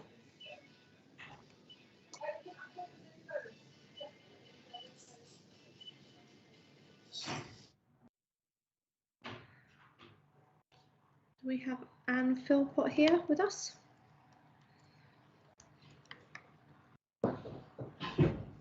No? Doesn't look like it. Okay. Okay, I will move on to Andrew Perkins. Is there anything that you would like to add to your representation? Hello. Hello. I'm sitting in a Pret, so if it's a bit noisy, I apologise because I'm on the move. I live next door. I've lived next door. Can you hear me? Yes. Okay, I've lived next door to Two Brewers for, I think, 17 years. I've seen it come and go. I've seen it wax and wane. I've seen all sorts of quite difficult issues with live events. I've had fights outside my doorway. Probably 6 or 7 years ago, someone actually tried to pick up my front doorstep. I had to tell them to put it down. I have seen Chris and his team work that pub very hard in a very disciplined way. I think it's difficult. I think COVID has brought all sorts of pressures and challenges. And I think against all of that, we as a community need to be more empathetic to Chris and his team into what they're trying to do. If it's too noisy, fine. Let's say it's too noisy and let's see what they can do to temper it. But to actually eradicate live music to the point it happens twice a year or 3 times a year seems to me just so sad as human beings. I think live acts, live music, giving opportunities to local bands and local musicians is really important. I love the diversity of the pub. It's never been as diverse as it is now. I'm 63 years old and I've been into the pub many times where outside I've seen young children and people almost older than myself. I've seen it being a very family-orientated pub, but also a very inclusive pub as well.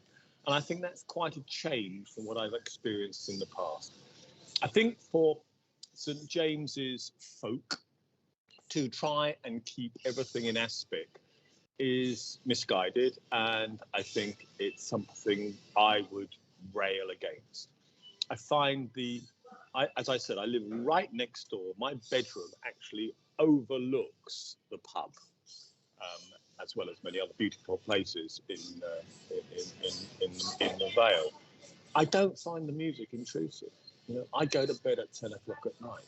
I've been told by the newspapers today it's a very sensible thing to do. I don't find it noisy, and I'm afraid I think that the noise between, let's say, 7 o'clock and 9 is something I'm prepared to put up with because it's well managed, it's infrequent, and I think it actually is helping the pub to resurrect itself from the ashes of COVID. And I would totally support the pub. And I think that Chris and his team work it in a very professional way. Thank you very much for your addition. I appreciate that. Councillors, do you have any questions? Not from me, Chair. Okay, thank you. Mr. Riley and Mr. Merry, do you have any questions?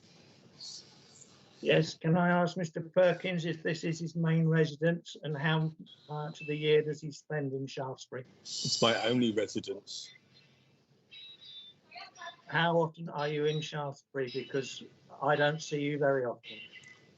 Well, I'm in Shaftesbury an awful lot. At the moment, I'm not in Shaftesbury very much because my wife is pregnant and she's actually has a senior role in London, and therefore, at the moment, since October, we have been working in the week in London so that she doesn't actually have to commute.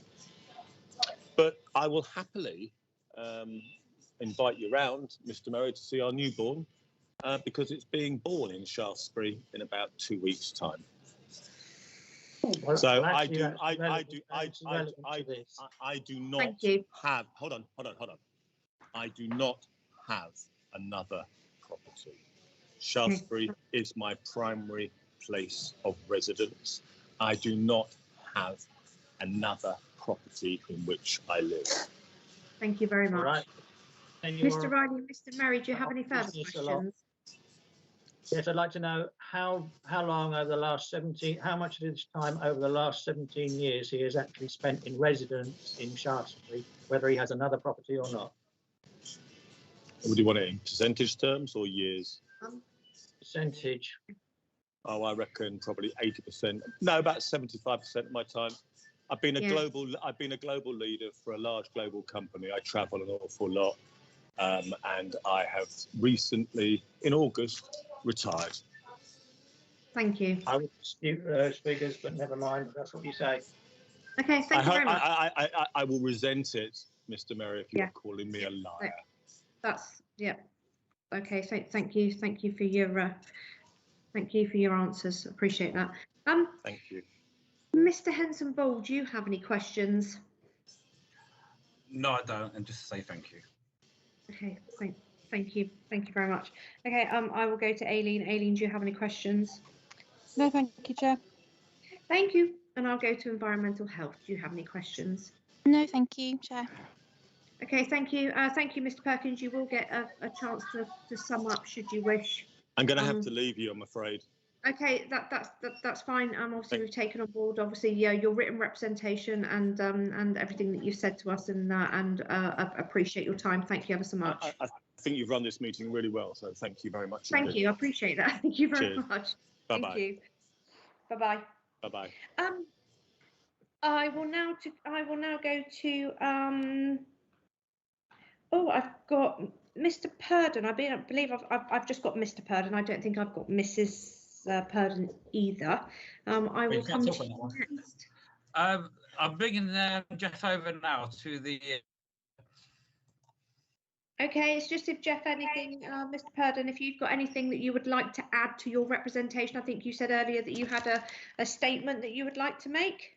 Yeah, apologies for joining the meeting late. That's absolutely but fine. I've got some reading for notes. My name is Jeff Pruden. I live at 4 White Hart Lane, Shaftesbury. I've been there over 16 years. I'm speaking in support of the landlords and customers of the two brewers. The wall of my bungalow is 40 meters, 40 meters from the source of the music. I think this is important. That's a straight line there.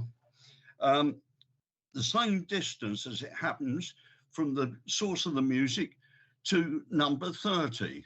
This was taken off an aerial map, and it's just coincidence that the distances aren't the same. The events held by promptly 10 o'clock, all right, give or take 2 or 3 minutes, but certainly not 10:30, except for the Fringe. And they're not held each weekend. We've been at home most weekends when they've had the events. The facts are the sound levels were measured during one evening's band performance. It was measured 3 times. The first in my presence, using the calibrated Kerr Konza SL720 sound level meter. I think this is important because it means calibrated. At that time, the sound peaked at 72.9 decibels over a 10-minute period. And that's at 40 meters distance. And as you would appreciate, the sound decays with there was no obstructions between the measuring device, the source, except for garden foliage. The landlords returned twice that evening at my request and did not record any higher levels. I feel the claimed figure of 75 dB by the complainer is being suspect, because I understand it was just on a computer. It doesn't tell you the distance from the source of the music or anything like that. So I question that one, definitely. The next thing I go on to is the submission that was put in about the claim that the music was heard at 1.5 miles distance. In my opinion, that's not credible. I took the trouble of getting an ordnance survey map, did a line of 1.5 miles radius, and it takes in West Melbury Village, Cancommon, Orchard Road and Causeway Farm on the A30, Guy's Mask Prison, and the outer reaches of the A350. If somebody's really sensibly telling me that you can hear the music at those points, I'm sorry, I question that very much. The music at 40 meters from source was, for myself and my wife, not overpowering or intrusive, and the suggestion that it can be heard at 1.5 miles, it really shouldn't be taken in seriously. Clause 8 of the complaint, it says represents the local feeling. I strongly refute that. It does not represent the local feeling. I live in White Hart Lane. I speak to all my neighbours,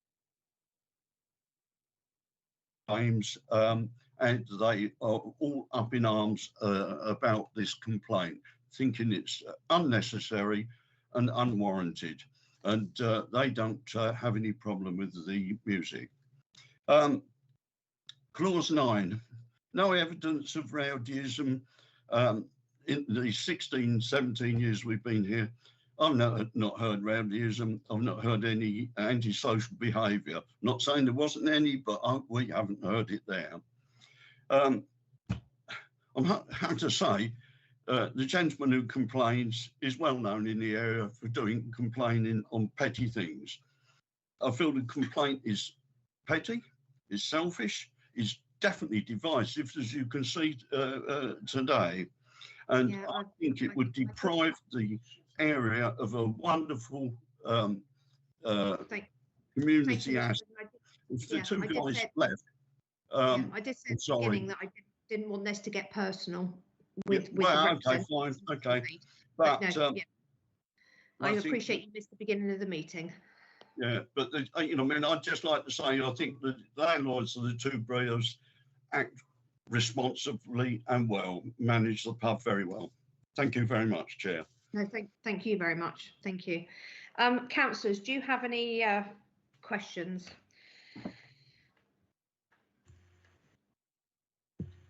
Not from me, Chair. Sorry, I can't.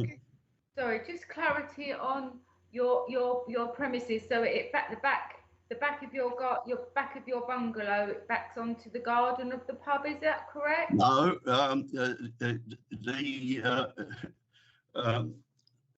White Hart Lane comes at 90 degrees to St James, and the bungalow is down in White Hart Lane, and it backs on immediately to number 30's garden. So there's number 30's garden and then the source. Okay, that's lovely. Thank you. I just wanted clarity. That was all. Thank you. But no further questions, Chair. Thank you, councillors. Mr. Riley and Mr. Merry, do you have any questions? As the gentleman questioned the residents in White Hart Lane late Lane and French Mill Lane about their opinion. Can you hear me? Can you hear us now? Hello? Yeah, just about. I believe the question you asked was had Mr. Pruden asked residents in White Hart Lane. I didn't quite catch the other lane you referred to.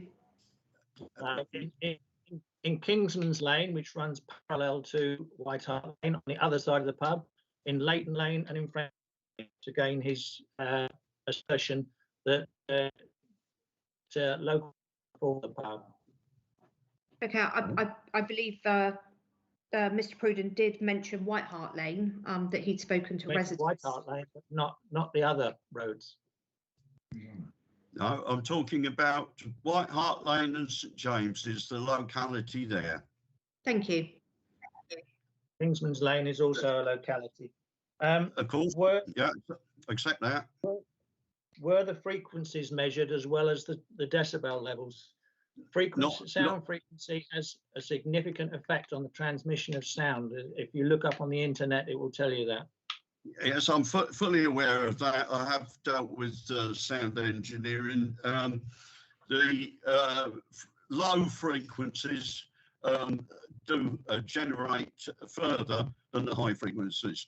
But there's another point on that, is that you say you've looked on the internet, and the internet does say that 80 decibels is quite acceptable for a period of 8 hours. Perhaps the environmental health person would verify that. We will be coming to environmental health at the end for any questions that that we have for them. Mr. Riley and Mr. Merry, do you have any further questions? Just apologies that I apparently caused so many complaints, but I can't put it into a question. Sorry. No. Yeah. I agree with the chair. It's getting personal. Yeah, and we're certainly not here. If you want a list, Patrick, I'll give you them.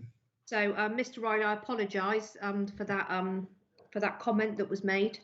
I did state at the beginning of the meeting that this wasn't a platform to get personal with representations. So, sorry, I missed that one at the start. That's okay. I fully understand you missed the beginning of the meeting, but I just want to apologise to Mr. Riley for that comment that was made. Right. Thank you. You are very welcome. Do you have any further questions? No further questions. No further questions. Thank you very much. Mr. Henson Ball, do you have any questions? No further questions. Thank you. Aileen, do you have any questions? No, thank you, Chair. Thank you. And I'll go to environmental health. Do you have any questions? No, thank you, Chair. Okay, thank you. We have now come to the end of our representations, but I am mindful that we do have environmental health on the meeting with us today. So, councillors, are there any questions or any clarification that you would like to ask environmental health, please?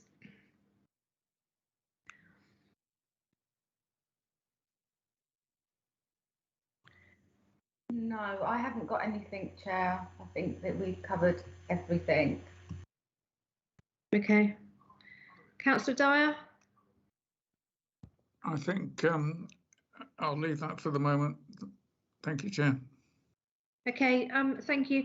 I've just got a couple of questions around, obviously, you know, there's been a lot of talk about the noise. There's been a lot of talk about the decibels of noise.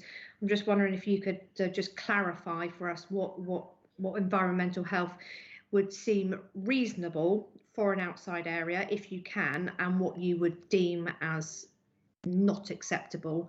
And if somebody was to bring a noise complaint to you, what evidence would you expect them to bring to you, or what process does environmental health put in place to put an investigation together should they feel as though they need to put one together? Yeah, of course, Chair. Thank you. I'm not going to give you an actual decibel level to be applied to any premises at all. It's not something which we do in circumstances such as your premises such as this. So there's no levels that we actually look at when we're assessing whether there is a statutory noise nuisance presence or not. We have to look at a number of different things to make a subjective assessment of the case. And that is things like the nature and the character of the area, the type of nuisance, which is noise in this case, and the frequency and the duration that it goes on for. So we look at all those things, and we also have to have regard to the definition of a statutory nuisance, which is basically one which will unreasonably or substantially interfere with a person's use and enjoyment of their home or premises, or it's likely to injure health. So sort of following on to your second question, how we investigate any nuisance investigation is always the same way. We take the complainant's details, find out what it is that's affecting them, and then we always approach the subject of the complaint as well, just to let them know that a complaint's been made and just see if there's any way that they can remedy the issue. In the meantime, we always ask the complainant then to keep a log of what's been going on so they can accurately tell us what's happening, when it's happening, and how it's affecting them too, so that we can get how it's materially affecting their use and enjoyment of their home. When we get some diary sheets back, or officers have been out and carried out some attendance, we make a decision whether we need to go forward on it, whereby we'll install some noise monitoring equipment into the complainant's property. That will be done over a period of time which is suitable to the type of complaint that we're looking into. And then once that recording's been given back to us, we then will sit and listen to it. So then that's our subjective assessment comes into play then, if you like, whereby we listen, we put ourselves in the complainant's situation, and we decide, is this a statutory nuisance, is it annoyance, or is it no further action that we can take? So from that then, we usually will discuss with the premises involved whether we think there are amendments that need to be taken, and then we go forward on any further action formally that we may need to take further. That's kind of an outline of how we do these investigations. Really, it sounds very concise, but it's actually it's a very well worked through way to do it. Thank you. I appreciate that. Obviously, as per the report, there was some issues around complaints, and obviously they were dealt with, and obviously it came back as to having no findings. That's right. Okay, thank you. I have no further questions. Thank you for that. If you're happy to take questions, if we have any, that would be great. Councillor Cocking has her hand up, so I believe she has a question for you. Sorry, thank you. You said that you put in noise monitoring equipment and there was a complaint. Did you put in noise monitoring equipment for this complaint? Yeah, you have to forgive me. My colleague looked after this case, and she was called in sick about half an hour before the meeting. Oh, but she actually, the kit was installed by a colleague on the 16th of September through to the 22nd of September. So I believe that was over the drag night event that was held. And preceding that, there was no further action to be taken against the premises? No. Okay, that's lovely. Thank you. Thank you. Thank you. Any further questions from councillors? Okay, Mr. Riley and Mr. Merry, do you have any questions for environmental health? Yes. Can we ask why the levels on the 18th were not considered high enough to warrant any action? What happened to all the other events that were sent to Vanessa? I've just come into there. Obviously, Corinne, you weren't the one that was actually investigating that, so that's fine. And obviously, I do appreciate that. Obviously, it's a matter that's now closed. But if you can answer it, it would be good if you could. Thank you. Yeah, I'll try. Vanessa Gibbard is a member of my team. I'm her team leader. We did have a number of complaints that were brought to our attention. However, we had only one diary sheet returned from one of the complainants. So we always take that information, and that's what we can move forward on. Unfortunately, our investigation only goes far as the information that's given to us. I believe the information that was provided to my colleague gave information that was recorded prior to our being involved with it, which we cannot take into account. It's only from the time that Environmental Health are receiving a formal complaint that we can take into account. Thank you. Mr. Riley and Mr. Murray, do you have any further questions? Yes, the case that complaint was not received by your department until later than it was actually originated because of issues, pandemic. I'm sorry, I didn't catch all of that. So oh, excuse me. I believe the question was asked that the complaint was raised, and apparently the complaint wasn't taken on when it was raised due to the pandemic. Okay, the first complaint that we had was in June 2021, I believe. Okay. And both Mr. and myself have submitted noise from, and what's happened to that? Sorry, I didn't catch any of that. I don't know. I think I understand. All the information you've provided to us, any complainant will return to the council. We will hold that information. We still have it on file. Yes, because my complaint was logged and Mr. Riley's complaint was logged under different numbers. That's right. So 2 complaints were made and 2 logs were submitted. That's right. And so why have both been ignored? I'm not sure they've been ignored. Are they not the ones that were upheld and there was no findings? That's correct. Yes.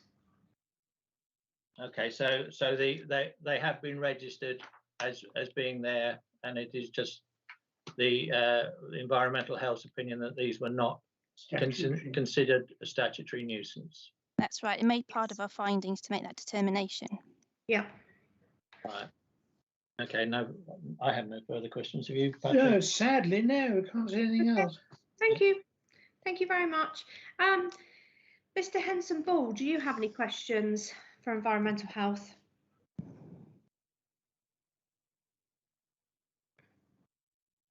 I would say is I had no idea about any of this, so it's reassuring to the fact that environmental health has done a check without me even knowing.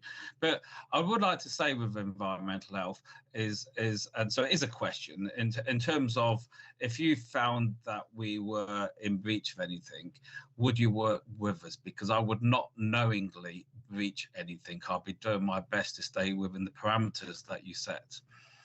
Okay, we would work with you to a degree because we cannot be a consultant to help you move something forward.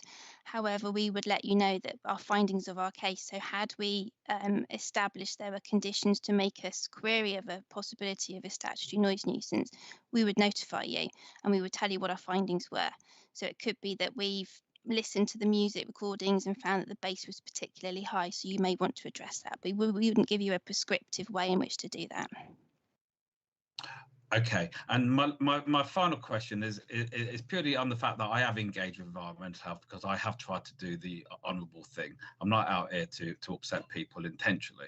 My final question is would you agree that the different types of music has different outputs? So in terms, if I had a rock band one day that was pumping out 85 decibels or 3/4 an hour, and then I had a folk singers was doing 65, would you agree it's a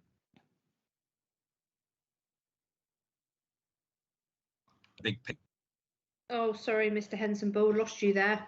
We lost the end of that. Lost the end of that. Yes, I think I'm really asking is when it comes down to being sensible and doing the honourable things, we all know that different types of music does different things. So we try to have a balance. So obviously the complaints have been around all music, where there's lots of these things are really in the lower level. On on one occasion, the band could be higher than another, but that sort of band we wouldn't actually go and bring around every Saturday night, because we realise that you don't want a rock band every week because you're going to have enough people off, So I wouldn't do that. But what I'm really asking you is you look at the big picture here. I could come to you one day and I could say, well, I think we did it 85, 86 at the peak, and then my band next week would be in the region of 70s. So I'm just asking you, do you look at the big picture rather than isolated incidents? We do look at a big picture. Again, we wouldn't actually look at physical decibel readings. We would be looking at the impact of the noise on our complainants, on our residents that come to us. But I would say that we would look at a cumulative effect of incidents of events that went on. So hypothesizing, if you had a week-long event, it may be that by day 3 or 4 of the event, it was at a significant level that we felt it was an issue. So we would come to you and say, we need to change this. So there's a lot of different scenarios that we could run through on this one. Yeah, okay, thank you. I think my main point was there is in the sense that the durations, like the fringe, I think most people accept the fringe now through their discussions is a certain thing. I think what I'm trying to say here is that, the big picture stuff is taken into consideration. All bands do different things. And I think I've sort of established that idea. I've sort of established what I'm trying to say. So what I'm really trying to say to environmental health is that I do look at the types of bands, types of groups, acoustic as well as amplified, to try to get that balance across the community. Thank you. Thank you. Thank you. Aileen, do you have any questions? No, sorry, couldn't find my button. That's okay. Okay, thank you. And I'd just like to go to obviously, because environmental health are a responsible body, anybody that's made representation today, is there anything that you would like to ask environmental health?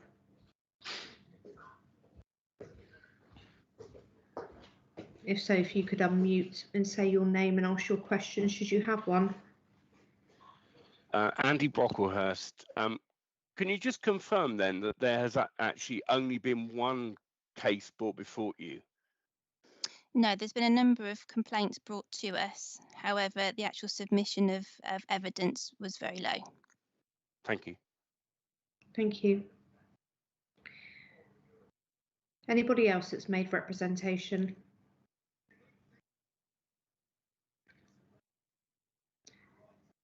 Okay, thank you. I am now going to give all parties an opportunity to sum up their case, and I'm going to work backwards on that one. So this is going to be your last opportunity for you to tell us anything that you think that we need to take into account to make our decision. And also, I want to make sure that you feel as though you've had a fair hearing, and I want you to go away from here knowing that you've asked everything that you've asked, got clarification on anything that you've asked. I don't want you going away from here and wishing that you'd asked other questions. So in that respect, I won't start with, I know we finished with environmental health, but I'm mindful that people might have some questions for them. So what I will do, I will actually start with the people that made representations first. Then I will go to environmental health, then I will go to Mr. Hensonball, then I will go to Mr. Riley and Mr. Merry, the applicants, and then I will finish with Aileen, our licensing officer. So if I could start with Jeff Purden. Jeff, is there anything that you would like to add? I've just got Jeff. I'm just bringing Jeff to the screen again. That's okay. It's all good. If he doesn't have anything that he wants to add, that's absolutely fine as well. If he feels as though he said all he needs to say, that's. Yeah, it was just one question, Chair. The business of the 1.5 miles, it'd be very interesting to know where that was heard, the actual position, because 1.5 miles. I mean, the inmates at Guy Marshall here. Yeah. I believe that was a question that was raised earlier, and it came back to say that that was a passing comment. Oh, wow. Thank you very much, Chair. Okay. Thank you. I appreciate your time and for joining us today. And it's been quite a lengthy meeting, so thank you for that, Jeff. Appreciate that. I will now go to Andrew Perkins. Andrew, is there anything that you would like to add to your summing up?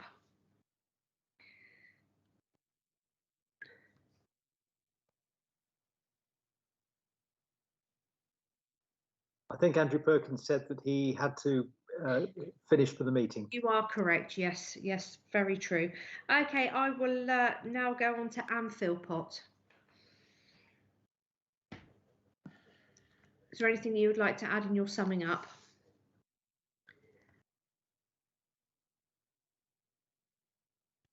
No, nothing. Thank you very much. Sean Bracey. Sorry, I misheard actually. That was me who just said for the last person. I do apologise. But Sean Bracey, no, I don't have anything else to add. Other than to say the way this meeting has been conducted has been exemplary. Thank you very much. Appreciate your comments. Thank you.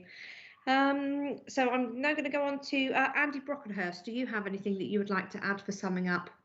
No, nothing more to add. Just thank you very much for your time, and again to echo those comments about how well the meeting's been run. Thank you. Thank you very much. Thank you. I'll go to Phil Proctor. Phil, do you have anything to add for summing up? Just to say that the town councillors really don't want to lose the viability of this pub. We've already lost the fountain at Enmore Green, which used to have music, and therefore we would hope that we can find a way to keep music live outdoors and indoors at the Two Brewers. And I just want to note the fact that there's a good scattering of residents right round the Two Brewers who are very happy with it. It does suggest that there's one or two people who have other reasons to object. Thank you. Thank you very much. Thank you. I will now move. Sally Ann Haynes, do you have anything to add to summing up?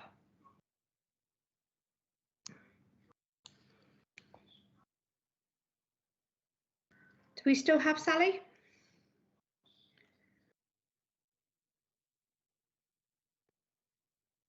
No, that's actually gone. Okay, thank you. And I will now go on to Simon Cade. Do you have anything to add to summing up? Just a couple of things. First of all, I'll echo the others in thanking the councillors for running such a thorough meeting. I'd just quickly like to pick up on the difference between a statutory nuisance and a public nuisance that has been mentioned, and to make the point that not making the statutory level for an environmental health statutory nuisance doesn't mean that if these events don't amount to a public nuisance. If you follow me, it's a different system, it's a different form of measurement. A statutory nuisance requires several boxes to be ticked. What we're talking about here, which is the whole point of the review, is the damaging effect that these events have on the quality of life and mental well-being of residents across a wide area. That's what the public nuisance that we're talking about is. We're not talking about, this isn't about decibel readings, this isn't about what is and isn't rock music. It's about the cumulative effect of a whole summer of events on the quality of life in the wider surrounding neighbourhood. It's inappropriate in the area. Bands can be inside and a pub can be welcoming and inclusive without having bands in the garden. The wider community needs to be protected from this sort of behaviour. I think there needs to be at the very least a cap on these outdoor events. And I'd also like to add, because I know there's been some confusion on the subject, that the town council did not support the pub's position in their meeting.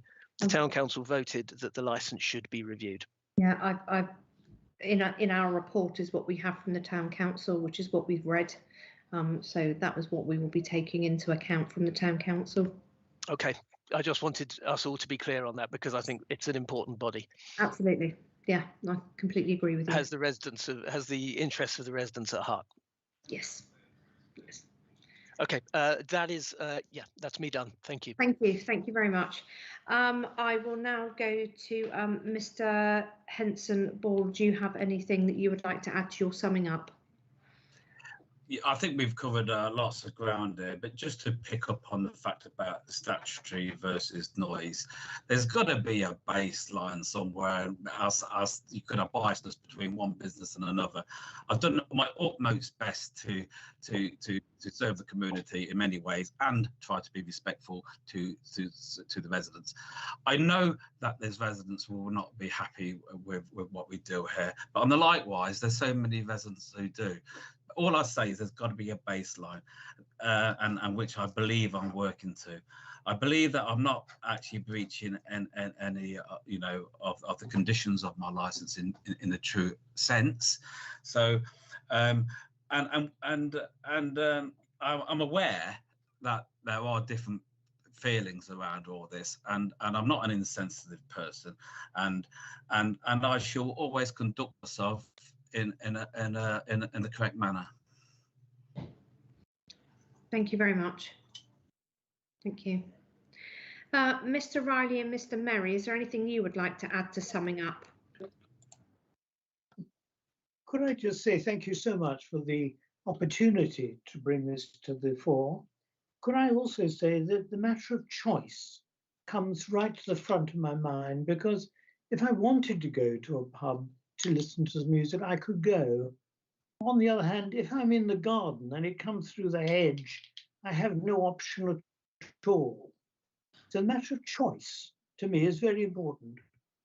And apart from that, the whole idea of a public nuisance is precisely that. Hedges are no good at soundproofing a pub garden.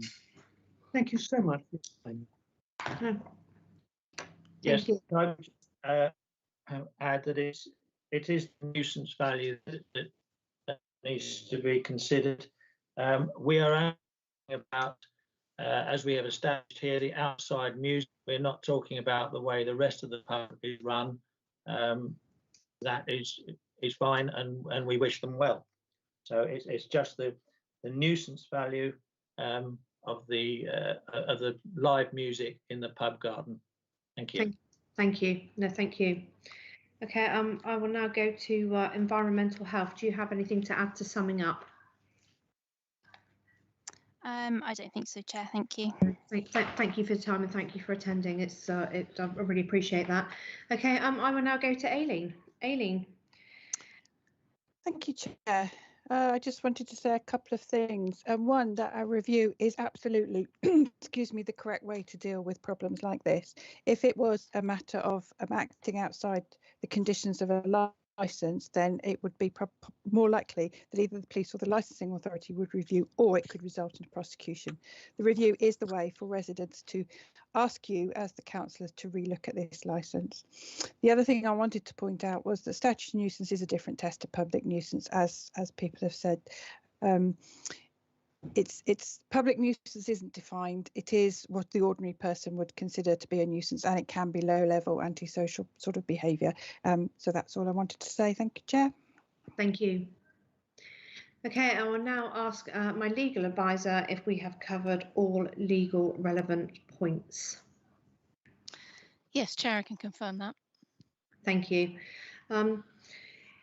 With that in mind, I will be drawing this meeting to a close, but I want to make sure that you've all had your opportunity to speak. Again, I want you all to make sure that you've had a fair hearing and that you go away from here satisfied with the questions that you've asked and the statements that you've made. I don't want you going away from here thinking, well, I wish I'd asked that, I wish I'd asked that. So this will be your final opportunity to add anything.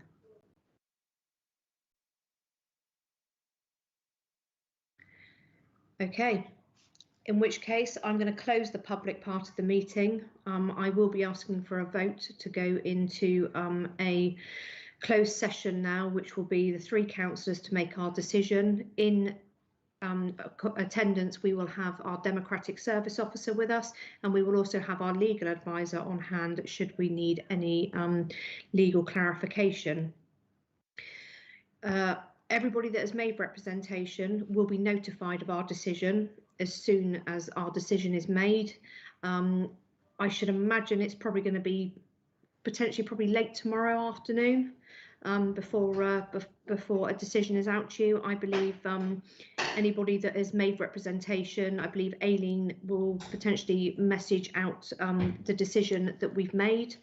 Aileen, are you able just to clarify that's how you're going to do? Are you emailing out? Yes, that's how we do it, Chair. Okay, thank you. So Aileen will email everybody out. You will get obviously that'll be your written decision notice.